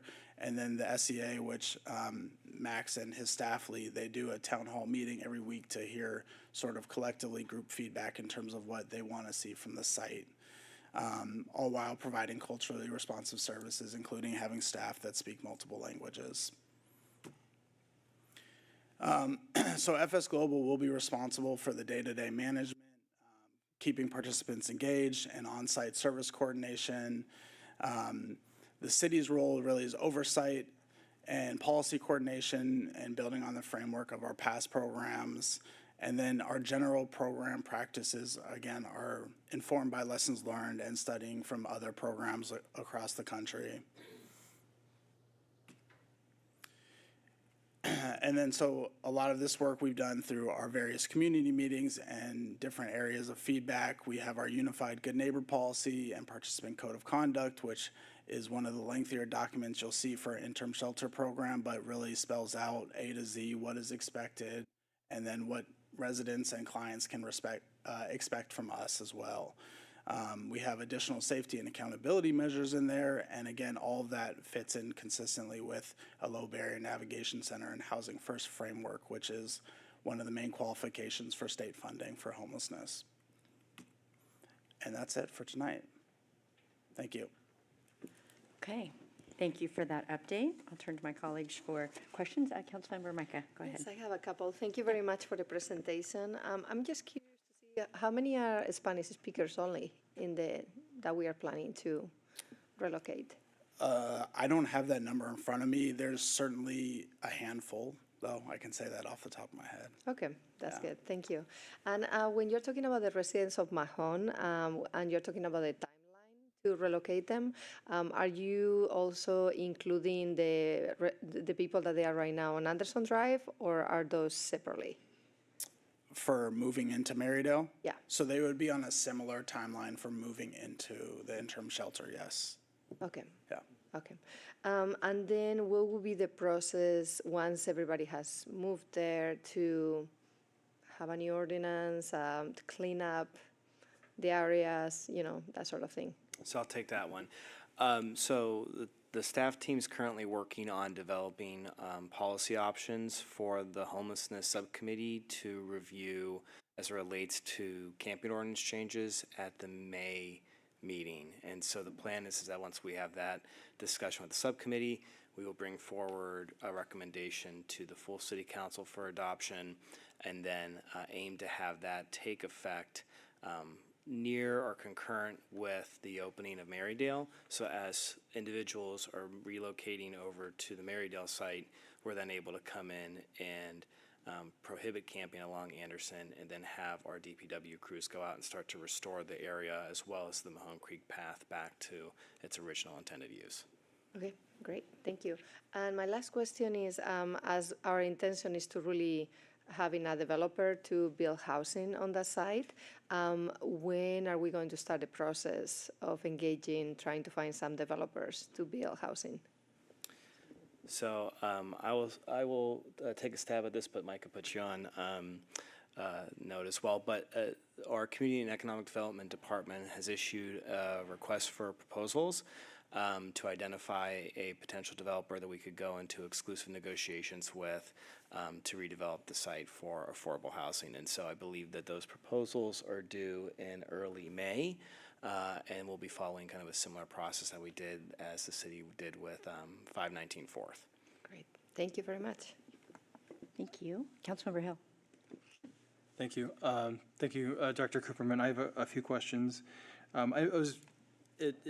Maybe it's this more seemingly trivial part of the agreement, but I'm seeing that FS Global is providing the shelter units as part of their fee, and then at come 2029, assuming that it goes that long, they have the option, or the city has the option to then purchase the units for $1 million. I want to make sure I read that correctly. Would we be able to opt to, and they would, so two things. Would they, if we don't opt to buy them, they would take the units off-site, and that's part of the fee that we're contemplating? Yes. And then number two, if we did want to opt to buy, could we purchase them in part? We wouldn't have to buy all of them. Well, that is something we have not discussed. I can certainly discuss it with FS Global, though. Okay. Yeah. Maybe this is a happy path, but if there are not enough people that we would only need to say 10 somewhere else, I would want to make certain we could purchase them in part, not in whole. I certainly don't want to speak for FS Global, but I feel like we could come to an agreement. Thank you. And then, is there an anticipated frequency that we would engage in formal town halls after the opening?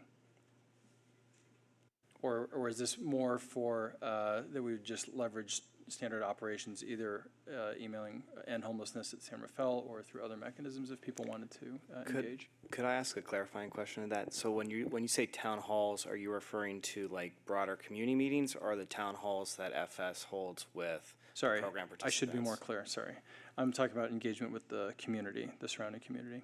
Correct. So our goal is to continue to work with our neighborhood partners to identify what is the best cadence for continuing to engage with the community. So as things are up and running, they're not just having to rely on emailing, but they can have a conversation, or we can have a meeting to discuss any concerns that are coming up, particularly as things get up and running in that first quarter or so. We're going to be in much more contact with the surrounding community because we know that there are concerns. We want to make sure that we're staying on top of them. Thank you. Thank you. I have a couple questions as well. Building on what Councilmember Mike was talking about, because this is ultimately an affordable housing site. So this is an interim use. That's why we say interim use. So I'm curious how the interim shelter intersects with the affordable housing timelines. So I'm just, because I know the affordable housing timelines are hard to pin down, but how is staff looking at that or managing that? I know that we have a hard stop of the interim shelter project because we have these other timelines with the county, but I'm curious if you could kind of speak to how that might unfold when we get to the closure. Yeah, I'll speak to the hard timelines that we have, but then I am going to ask Micah to come up and have him speak to, I think, the intersection between negotiating with the developer and then going through the entitlement process. Under our grant agreement with the county, the city council has to entitle the property for affordable housing by June 30th of 2028. We, under our grant agreement, may only operate the Marydale shelter through June 30th, 2029, contingent upon us having the funding to be able to do so. July 1st, 2029 comes, we are not going to be operating that program at Marydale under our existing agreement. Now, how that relates to the affordable housing and the timing of what construction or entitlements beyond the initial planning entitlement, I'll defer to Micah to speak to. Sir, good evening, Mayor Kate, council members, Micah Hinkle, Community Economic Development Director. When we're talking about the coordination pieces, really our obligation is to entitle, so not construct. So the core ends is trying to find a partner who actually does affordable housing projects. So hence the RFP. That's we have a closing deadline of May 1st for initial partnerships or opportunity to evaluate that. I think that schedule or who's interested in developing a project will kind of give us a better timeline on scheduling for this. But the goal is entitlement, and actually that's one of the obligations we have as part of the county agreement is to entitle a project. But then in terms of moving projects forward, and we all have seen this for affordable housing projects, the process to get funding for these projects it's really extra work for leverage and support of that. So that's why that development partner is kind of the critical piece to this, to say how can that development partner help us leverage the property asset with the availability of different tax approaches or funding mechanisms they may bring to the table with us to kind of look at how to move forward a project with the goal of permanent affordable housing. Thank you. So it's different than the developers that are bringing forward projects already in San Rafael. Like I'm also trying to get at the outreach and communication and how we enable the public to understand what's unfolding. Is it different in the affordable housing category? Is that a different process than what we see with private developers who are developing? Yes, it will be a different process. And in this case, the city of San Rafael and the council actually have a little more leverage and authority of what project comes forward. Okay. So, if, depending on if there's state density bonus or other tools available to the affordable housing partner, council actually has ultimate say, you know what, I kind of like a smaller project, or we think this is the right fit for this end. But I also think it really is about the ability to leverage the funding for this project. So. Okay. Thank you. Thank you for that, just Sure. giving the clarification. Yeah. Let me go back over here. So when there is a closure, and this is maybe what Councilmember Hill was also getting after, so when it's entitled, everything that Director Hinkle just said, if there are folks that are still on the site because they haven't been housed, because this is a closed system, so when someone gets housed, that house is now empty because it's not an open system that it's constantly refilling. So what happens if we get to that time frame and there's still a handful of people there? Well, can that ERF 5 fund, if we were to get it, if all that things were to happen, or the philanthropy dollars, could that help with rental assistance, or what would happen for those folks? Or Yeah, you hit the nail right on the head. So that's part of what we're building into the ERF application. We don't have our final version or numbers yet, but sort of temporary rent supports, rapid rehousing dollars, flexible dollars is something that we're going to be looking to put into that application. Fantastic, thank you. And then building question that Councilmember Hill had talked about, continuing to get accurate information out there. I know we have the homeless newsletter, so are you going to have the cadence, Lisa, of the newsletter, or updating the website? So if there's an action tonight, how does the website get updated? Where is that information residing so we can let folks know who are interested and want to learn more? Yeah, so the website's going to be the quickest way to get up to date information from the city. So we'll be putting together a summary of what happens at this meeting tonight and what the next steps are. We also actually have a meeting on Thursday with our county counterparts to talk about planning another community in-person meeting to talk about where the project is, and then ERF 5 and kind of where we're going over the next 6 months. And so, as you had mentioned at the beginning of the meeting, we'll also be working with Mariana to help develop a postcard that we can send out just so we can make sure we're getting enough people to turn out for these meetings. Again, in the spirit of making sure that people have accurate and up-to-date information on what's going on with the project. Yeah, and I think the postcard, the city doesn't tend to do postcards for obvious reasons. They're very expensive, but in this case, really for the folks that are in the surrounding area or people who have expressed interest, we have their addresses. I think it's great. I think low tech and high tech are a great combo. So again, want to make sure that happens. And thank you, Mariana, for helping to create that. I think those are the questions that we have for now. I know we had more conversation and questions during the subcommittee, but I'm going to go ahead and open up public comment on this item. And if you're interested in speaking, you are welcome but not required to say your name and what part of San Rafael that you live in. Good evening. My name is Gregory Andrew. I live in San Rafael Meadows. The contract amendment extends the SFS Global contract through June 30th, 2028, which will be fiscal year 2027-28. Has the city secured all of the funding for this contract through fiscal year 2027-28? And please provide detailed and specific information on all of the secured sources of funding for this contract through June 30th, 2028. The city and county grant agreement budgets annual operational costs for the interim shelter at just over $2 million for year one. And this current staff report states the annual operation costs for fiscal year 26-27 are budgeted at $1.56 million. How has the city reduced operational costs on the interim shelter project by approximately $1.5 million? And please provide the specific items and amounts of any cost reductions. Furthermore, the city states that the operational costs will be funded through the remaining portion of the ERF3 grant. However, staff has previously provided information that the city has already spent or encumbered $2.6 million of the $3.6 million city portion of the ERF grant, leaving $1 million of the grant remaining for the city to allocate. With operating costs at $1.5 to $2 million, the city will need another $500,000 to $1 million. Where will this additional $1.5 to $1 million shortfall come from, and how much funding will the taxpayers of San Rafael and Marin County be providing for the interim shelter? Again, please provide specific detailed information. Finally, what other operating costs will there be for the interim shelter project? Thank you very much. Any other comments or questions on this item?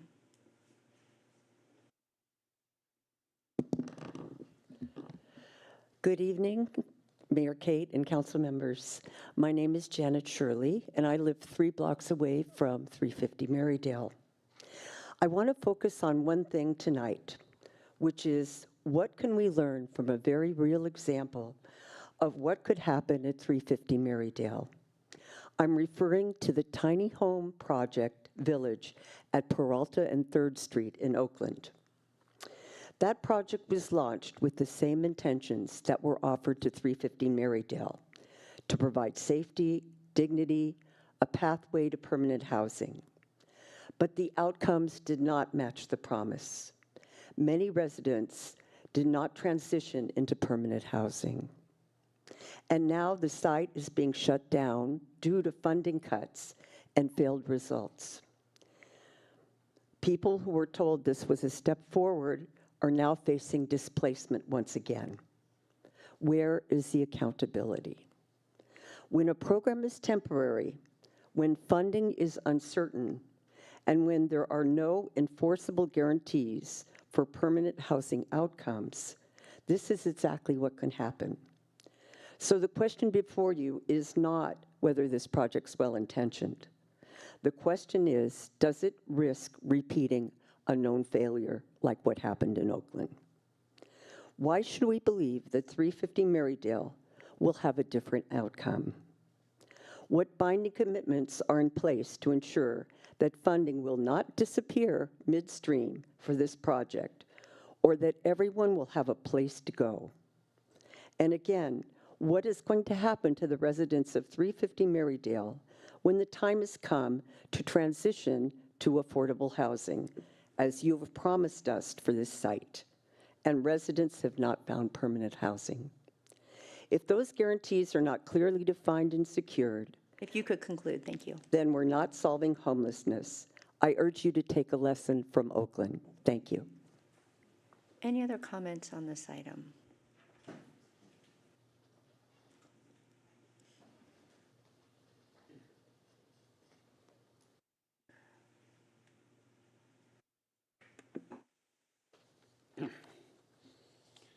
Good evening, Mayor, City Council members. My name is Wayne Rayburn. I live in San Rafael Meadows. I'm here to highlight critical legal and physical errors in the FS Global contract for 350 Marydale that suggest a hurried and poorly reviewed process on both sides. I'm a general contractor. I'm used to working with contracts and estimates. As their saying goes, the devil is in the details. First, there's a fundamental legal conflict. The resolution states that the contract ends in 2028, but the actual amendment document and the clerk's official tracking box both expires on 2027. It's on page 13, agenda for staff. This is a massive one-year gap. Secondly, Task 1 budget is mathematical broken. The contract sets $900,000 limit, yet the subtask provides for a total of $929,892. It's on page 12. Even worse, in subtask 1.2, legal text writes out in letters $200,000, while the figure in the parentheses in numbers is $2,029,892.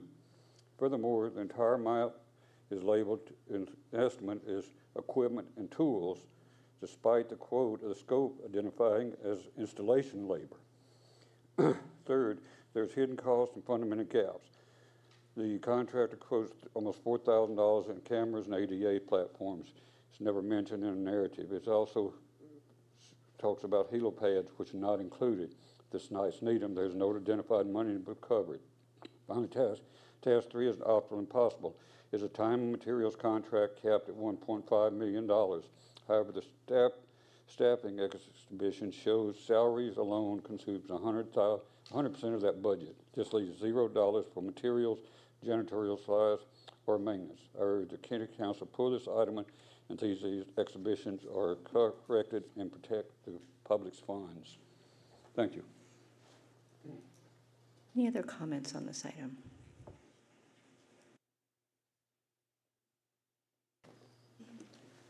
Hi, my name's Misha Moorgray. I'm a local resident of Marinwood, San Rafael, and realtor of the Bay Area. And I have similar questions as Janet with if they're still displaced after this 3-year timeline. Because my understanding is Section 8 housing applicants are backed up by like 9-year wait list. I don't know if that's correct, but that's my thought, that math.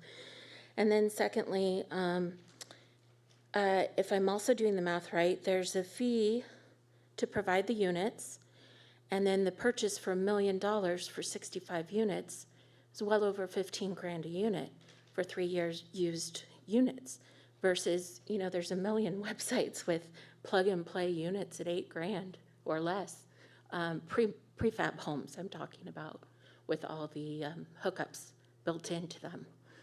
So I just was curious if this has been bid out to multiple developers, kind of like hospitals and jails and, you know, Kitchell and other construction companies bid on the project, or if not, just curious.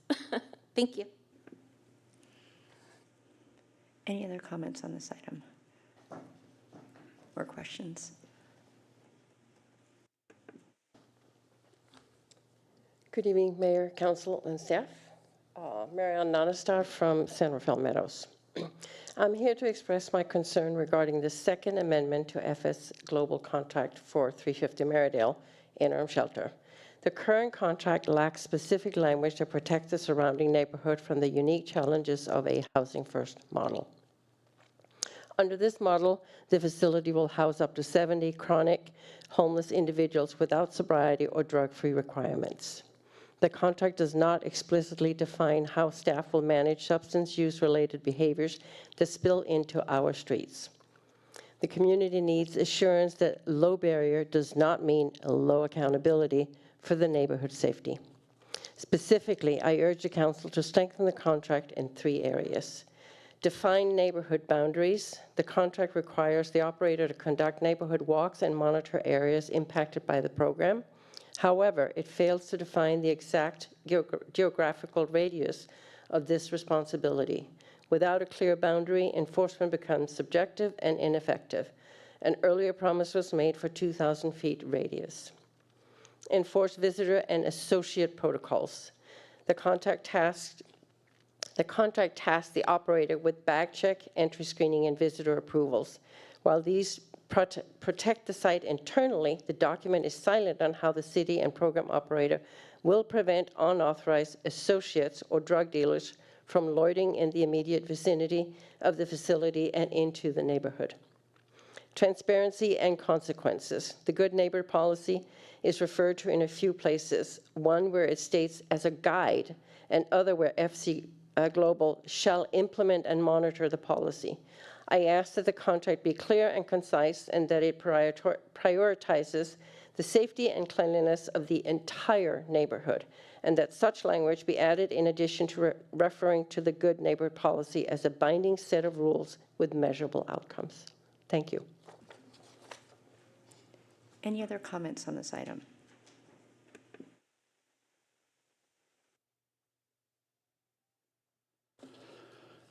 Mayor, council members, Ken Dickinson, San Rafael Meadows. I'd like to just support my neighbor Wayne Rayburn's comments, and I want to give you the page numbers where I think you've got mathematical errors, language errors. We had this same difficulty with the governance document, that it seemed you'd brought the resolution to the council and it seems like it was hurried. There's a lot of things that you ought to look at before you sign off on this and vote on it, I believe. So page 13, you've got a problem with the dates. Page 12, the math doesn't add up. On the FS Global's estimate, they say they're renting the units to you, and we've heard leasing being talked about, but on their actual estimate, it says they're renting them. Page 23, you've got the cameras and ADA platforms that are not mentioned at all in the narrative, and helical piles that may be needed. That's page 23. That's to anchor the units, and there's no identified money in the budget to cover that if they are needed. So where would that come from? Page 25, as Wayne mentioned, it's a time and materials contract. That's what it states. But the staffing consumes 100% of the budget. So there's no money left for janitorial supplies, maintenance, things like that. So I think before you vote on this, somebody ought to take a look at those discrepancies and make sure they're correct. Finally, in the presentation, I think 3 to 8 people on site was mentioned, but in the narrative, it says 3 to 6 people will be at the facility. So I'd just like some clarification on that, if you could. Thanks. Any other sounds like it's working. Any other comments on this item? Sorry, it's kind of great. I'm just messing with you all. I got a little button underneath my chair that turns your microphones off and on every intermittently. So now you're doing it to me. Hi, Justin Solobai. I'm representing hundreds of parents in San Rafael City School District, tax-paying residents of the city themselves, as well as parents of private institutions as well. We have a question as to if the Good Neighbor Policy Participant Code of Conduct is still open for suggestions and contributions. And specifically, there's two items that we're advocating for. First is a mandatory treatment and sobriety requirement, clearly and plainly stated for the 350 Marydale site participants, reinforced by testing, as well as a zero tolerance for possession and or use of drugs or alcohol on the property in common and private spaces, no warnings, immediate removal from the site, and arrest if warranted. That's all. Thank you. Any other comments this evening on this item? Yeah.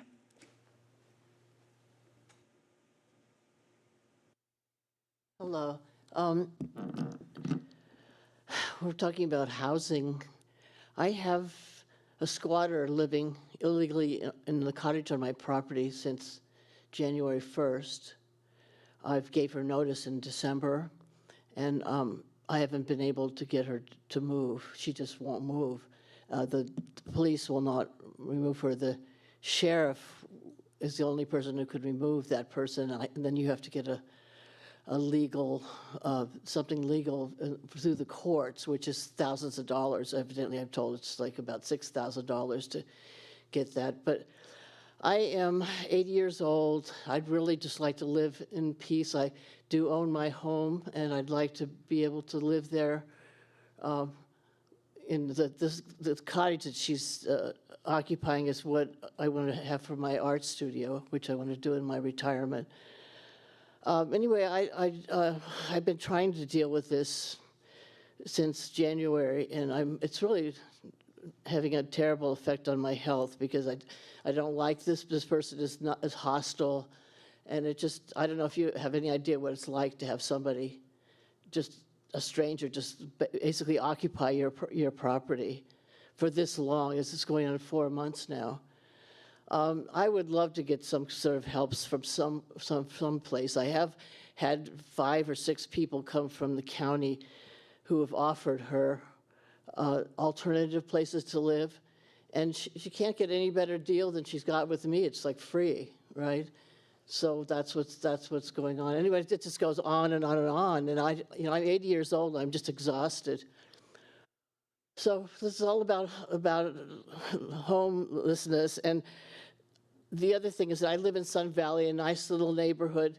All my neighbors have little cottages like I have. Nobody rents them to anybody. And why not? Because they're going to get a situation like I have.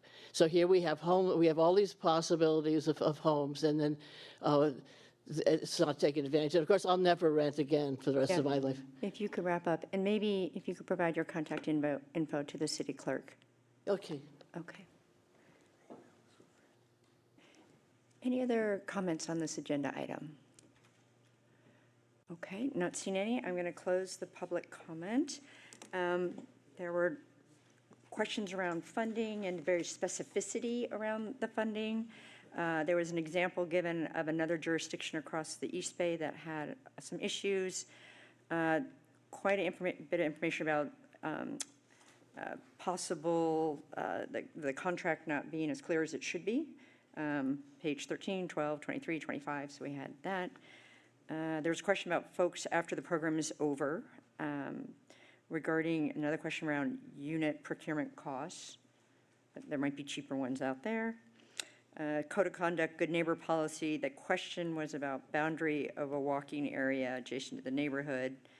And then there was a comment around housing first, which actually the opposite of housing first. So maybe you could just speak to that, what housing first is. And then, okay, and we have the information for the person. So that's. We will work our way through this. So in response to Greg Andrews' comments, I'm more than happy to walk you through the funding program and cash flow for the project. But as we discussed on this item to the council before, the project contemplates a braided funding strategy that incorporates funding from Encampment Resolution Fund Round 3 and contributions from the city and the county's general funds to support the project. I will add that through the life of the sanctioned camping area, we've been able to achieve some cost savings through greater efficiencies and learnings of the operations as we ran that site. So that's opened up some ability for us to shift some additional funding out of the ERF3 grant because the sanctioned camping area is actually coming in a little under budget. And so that's for that, but Greg, I will follow up with you and we can find a time to walk through that.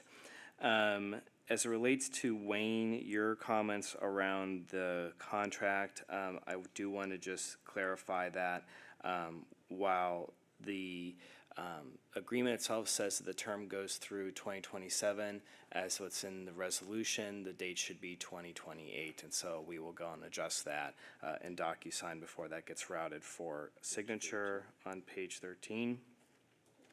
There was a question from another member of the public around the units themselves and where they put out to bid. And this is an agreement that contemplates the city receiving professional services to operate an interim shelter, including the provision of all the units and all the other program assets. And so we're able to use our existing professional services agreement as provided to us under our local municipal code and purchasing policies. And I'm going to pause there. Were you going to say anything?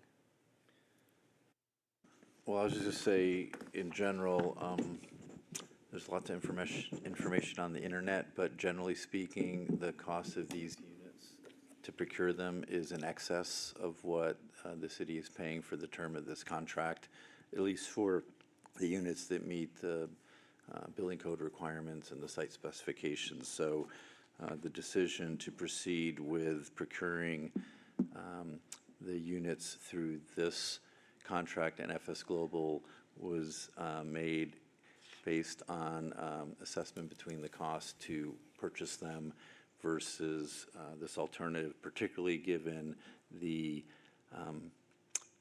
time constraint of the interim project. They are significantly more than what we're paying for these in this contract. All right, and then I'll hand off to Daniel to talk about the Oakland example and funding stability for the project, as well as Housing First policies and why we're following that. Sure. So to respond to the program in Oakland that's being shuttered, the comparison to Oakland's a little apples to oranges. While I do appreciate it, they're running a budget deficit of over 250 million-ish. And so they took a look at all of their shelter programs. They have over 1,300 beds in the city. And so they looked at the ones that were performing the worst as part of their overall strategy to reduce costs for the city. So it's less so of, this is exactly like Marydale. That program was supposed to be interim, but it was over, again, a budget deficit of around $250 million. Then going on to Housing First and your comment, I apologize for your name, but Justin, about drug testing and sort of one strike and you're out. While I do appreciate that, I think for this program and the interest in running a Housing First program, again, goes to sort of lack of overall shelter beds within the city and the county. And so having an abstinence-only model is challenging for some. Housing First is really about meeting people where they're at, not by any means encouraging drug use or drug sales, but it's meeting people where they're at and helping them on their path to recovery, whatever that looks like. I'll also be remiss to say there's certainly not 100% of the people or anywhere near that are suffering from drug addiction. So just want to call that out as well. And then, as I'm going through the list here, there was a request from Ken around the clarification on the staffing level. So yes, and this is, I think, we've met with the neighbors and had a conversation around staffing levels a few weeks ago. And FS will be providing anywhere between 3 and 6 staffers at any one time on the site, but that does not also include the case management staff provided by the county, as well as the SRPD Special Operations Unit, who is planning to have staff on site, as well as the fire department's BLS crew will be also on site. And I also think that Daniel is also planning to work out of there as well. So the number of staff on site will vary, but we will have at least that much of a breakdown. Could I add one ahead, more Tim. Yep. comment related to the funding, and John, you can help me out. I also just want to clarify there were a couple of comments related to the funding, that the only funding that is secured to date is the ERF3 funding grant and all the other funding that we had in place for the sanctioned encampment.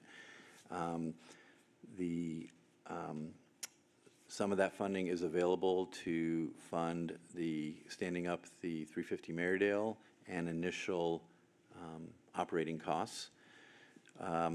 It is contemplated that also we're going to get additional funding from the county, who provided an $8 million grant, 7 of which was for the purchase. $1 million is going towards this. There's also commitment from the city and county to match some local dollars in kind, but the remaining funding for the overall program, as envisioned, contemplated a fairly significant fundraising campaign. So there is a funding gap between the funding that has been secured and the funding required to operate the site through June 30, 29. Staff mentioned the opportunity to collaborate with the county to seek additional funding for ERF 5, which, if successful, will significantly close that gap, potentially not entirely, but as you noted in your comments, also provide funding to help with any individuals that need additional support at the closure of it. So I don't want folks to leave tonight's meeting with the impression that all of the funding to operate the 350 Meridale project is fully tied up and in place, but we're working towards that. I think we have a pretty good runway in terms of the funding that's been secured and the work we're doing to complete the funding package, but there is still some risk there. Okay, thank you. Before I have additional questions, I think there's a question about the boundary of the walking area, something, and I know one area is, one side's 101, one side's a public storage, one side's an office building, so I think that other, it'd be like the walking, I know you've been really involved, that was one of the comments was, should that be outlined in, maybe the question is, should that be outlined in this contract, or is that referred to the good neighbor policy or the code of conduct and it's outlined there? I don't have an answer for that right now, but what I think we can do is I'm in contact with Mariana almost on a weekly basis, and so we can connect with her and figure out what is the best vehicle to do that, because I know that there's been a lot of feedback from the community, and again, in the spirit of trying to get the right information out as much as we can, work with the neighbors to identify what that looks like and how we incorporate it. Okay, so it probably makes sense that the contract refers to those other documents, code of conduct and the good neighbor policy, as entities rather than trying to Correct. Include them in here, because that way we're changing those documents and they slide into there. Okay, I just want to make sure there's clarity around that so we don't end up with one area saying something and something else saying, okay.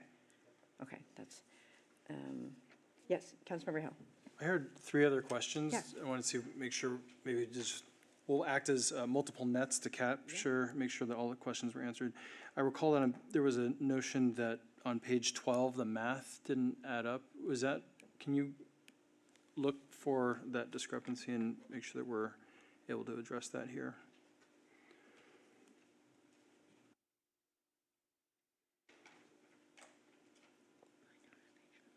I know it's not paginated, so it may take a second.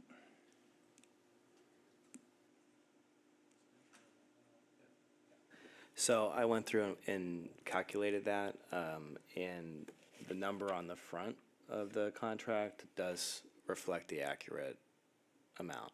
Does this require in the motion that we have it just that it is reflected correctly, or that there needs to be some adjustment? We do not need any adjustment on it because the number should be correct. I'm double checking. Let's Okay, double yep, check. we'll wait. 2, 4, 8, 7, 6, 1, 9. That's what I got.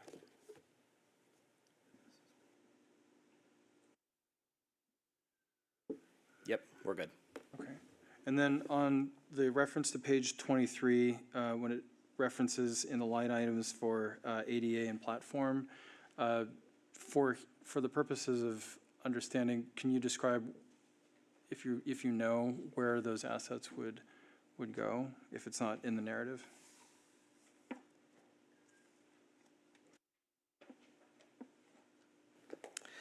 So the ADA platforms are going to be used for, we have to have a set number of ADA units, and on the site plan, we're planning to have those to be closest to the middle building and the restrooms as well. And FS's team will be setting those up, akin to kind of what they've done with the sanctioned camping area as well with those ADA units. Gotcha. And really that's for ramps and other amenities to make certain that, okay, thank you. Yep.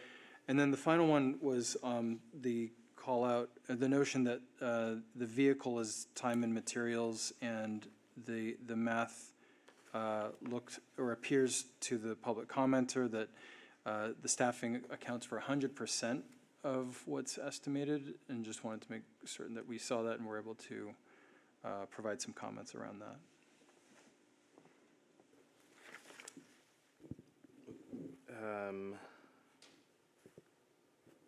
Could you repeat which page that was? If we could, I apologize, I didn't write that down. 25. Was it 25? Thank you. Yeah.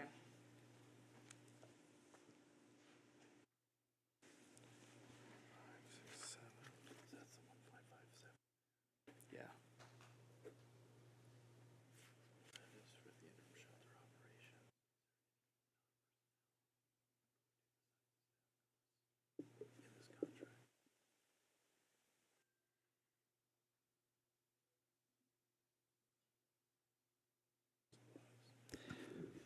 So this only covers the personnel costs of FS Global, but any other supplies we handle separately.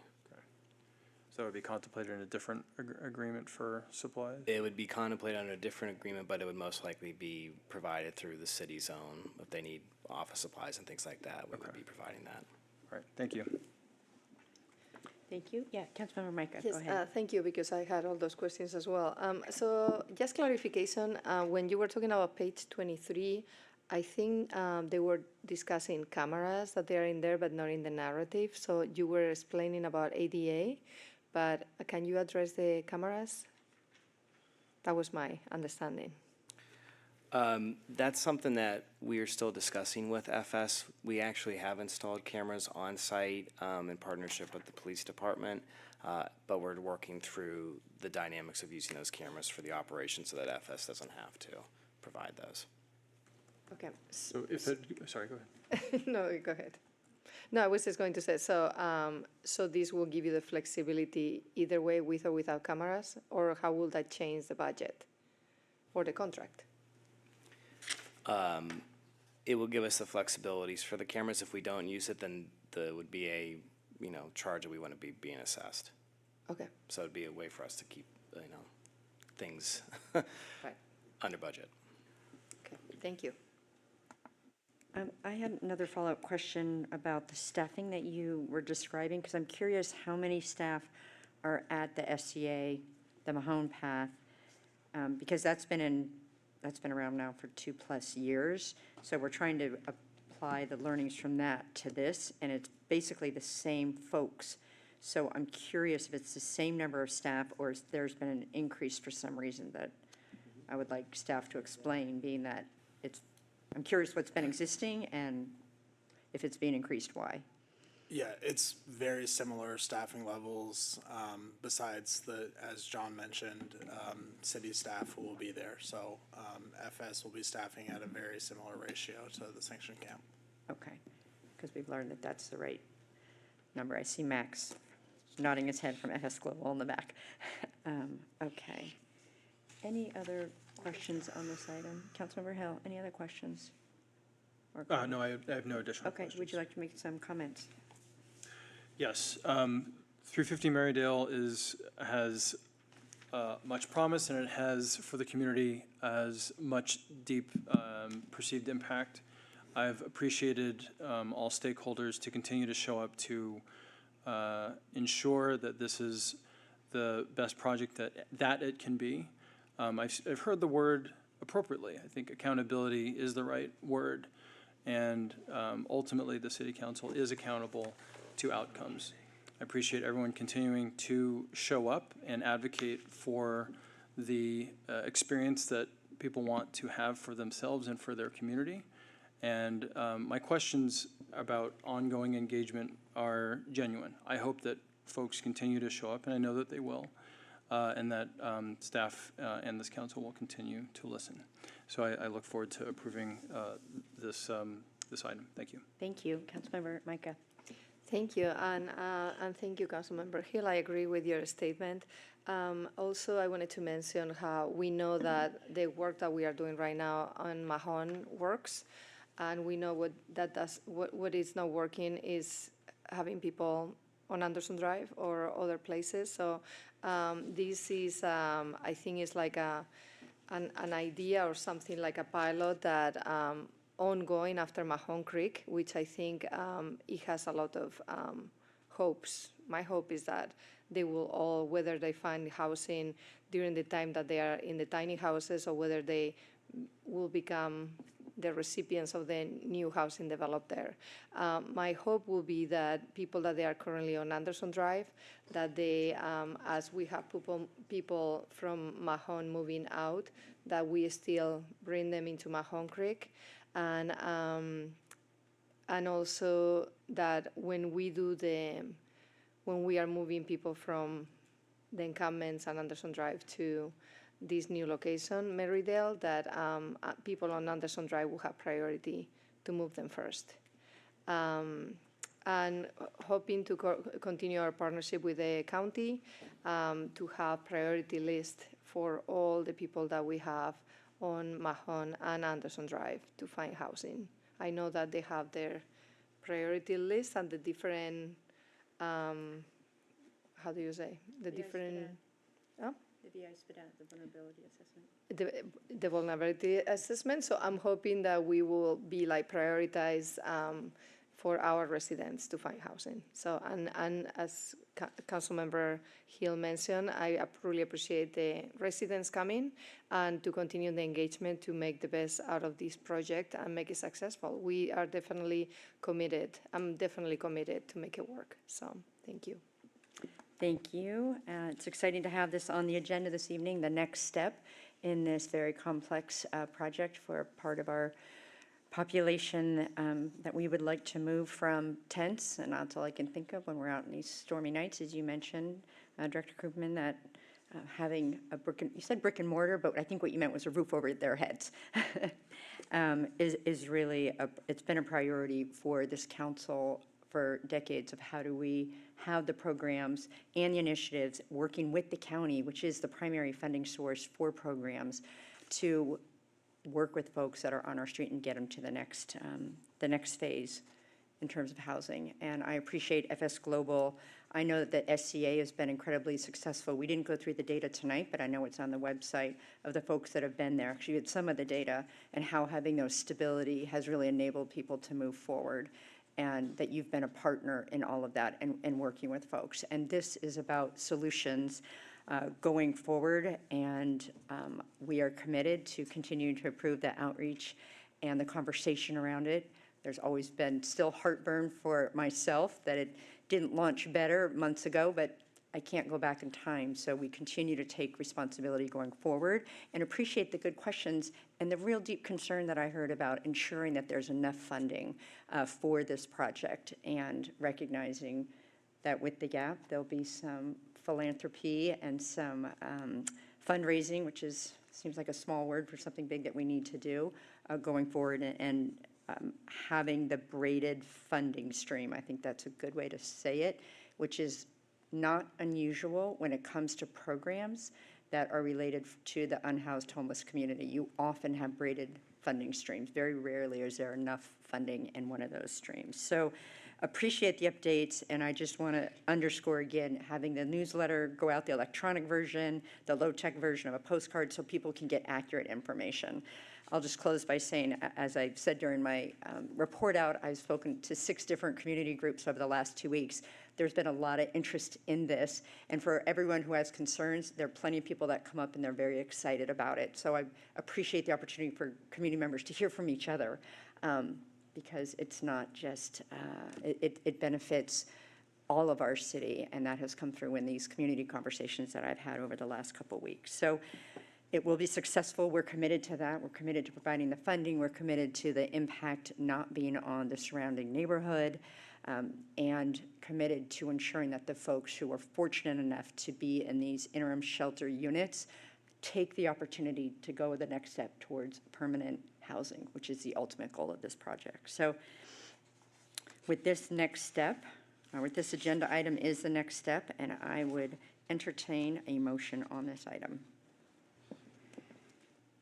I move to adopt I move to adopt the resolution authorizing the city manager to negotiate and execute a second amendment with Faggy Schumann Global Disaster Solutions LLC, FS Global, in an amount not to exceed $2,487,649 for a total contract amount not to exceed $3,837,649 to support the implementation and initial operations of the 350 Marydale Interim Shelter and to extend the term of the agreement through June 30th, 2028, and appropriating $1 million of the county grant. And I'll second. Moved and seconded. Roll call, please. Councilmember Hill. Aye. Councilmember Yeren's Gulati. Aye. Mayor Kate. Aye, that motion carries 3-0. Thank you so much, Director Cooperman. Thank you so much, ACM Stefanski. Before we adjourn tonight's meeting, as I mentioned at the beginning of the meeting, we have open time for public expression, continued, although I guess we didn't have it in the beginning, but we have it here. So if you would like to approach the council, provide input on anything not on tonight's agenda, now is your opportunity. Okay, I will close the public expression and adjourn the meeting for this evening. Tonight's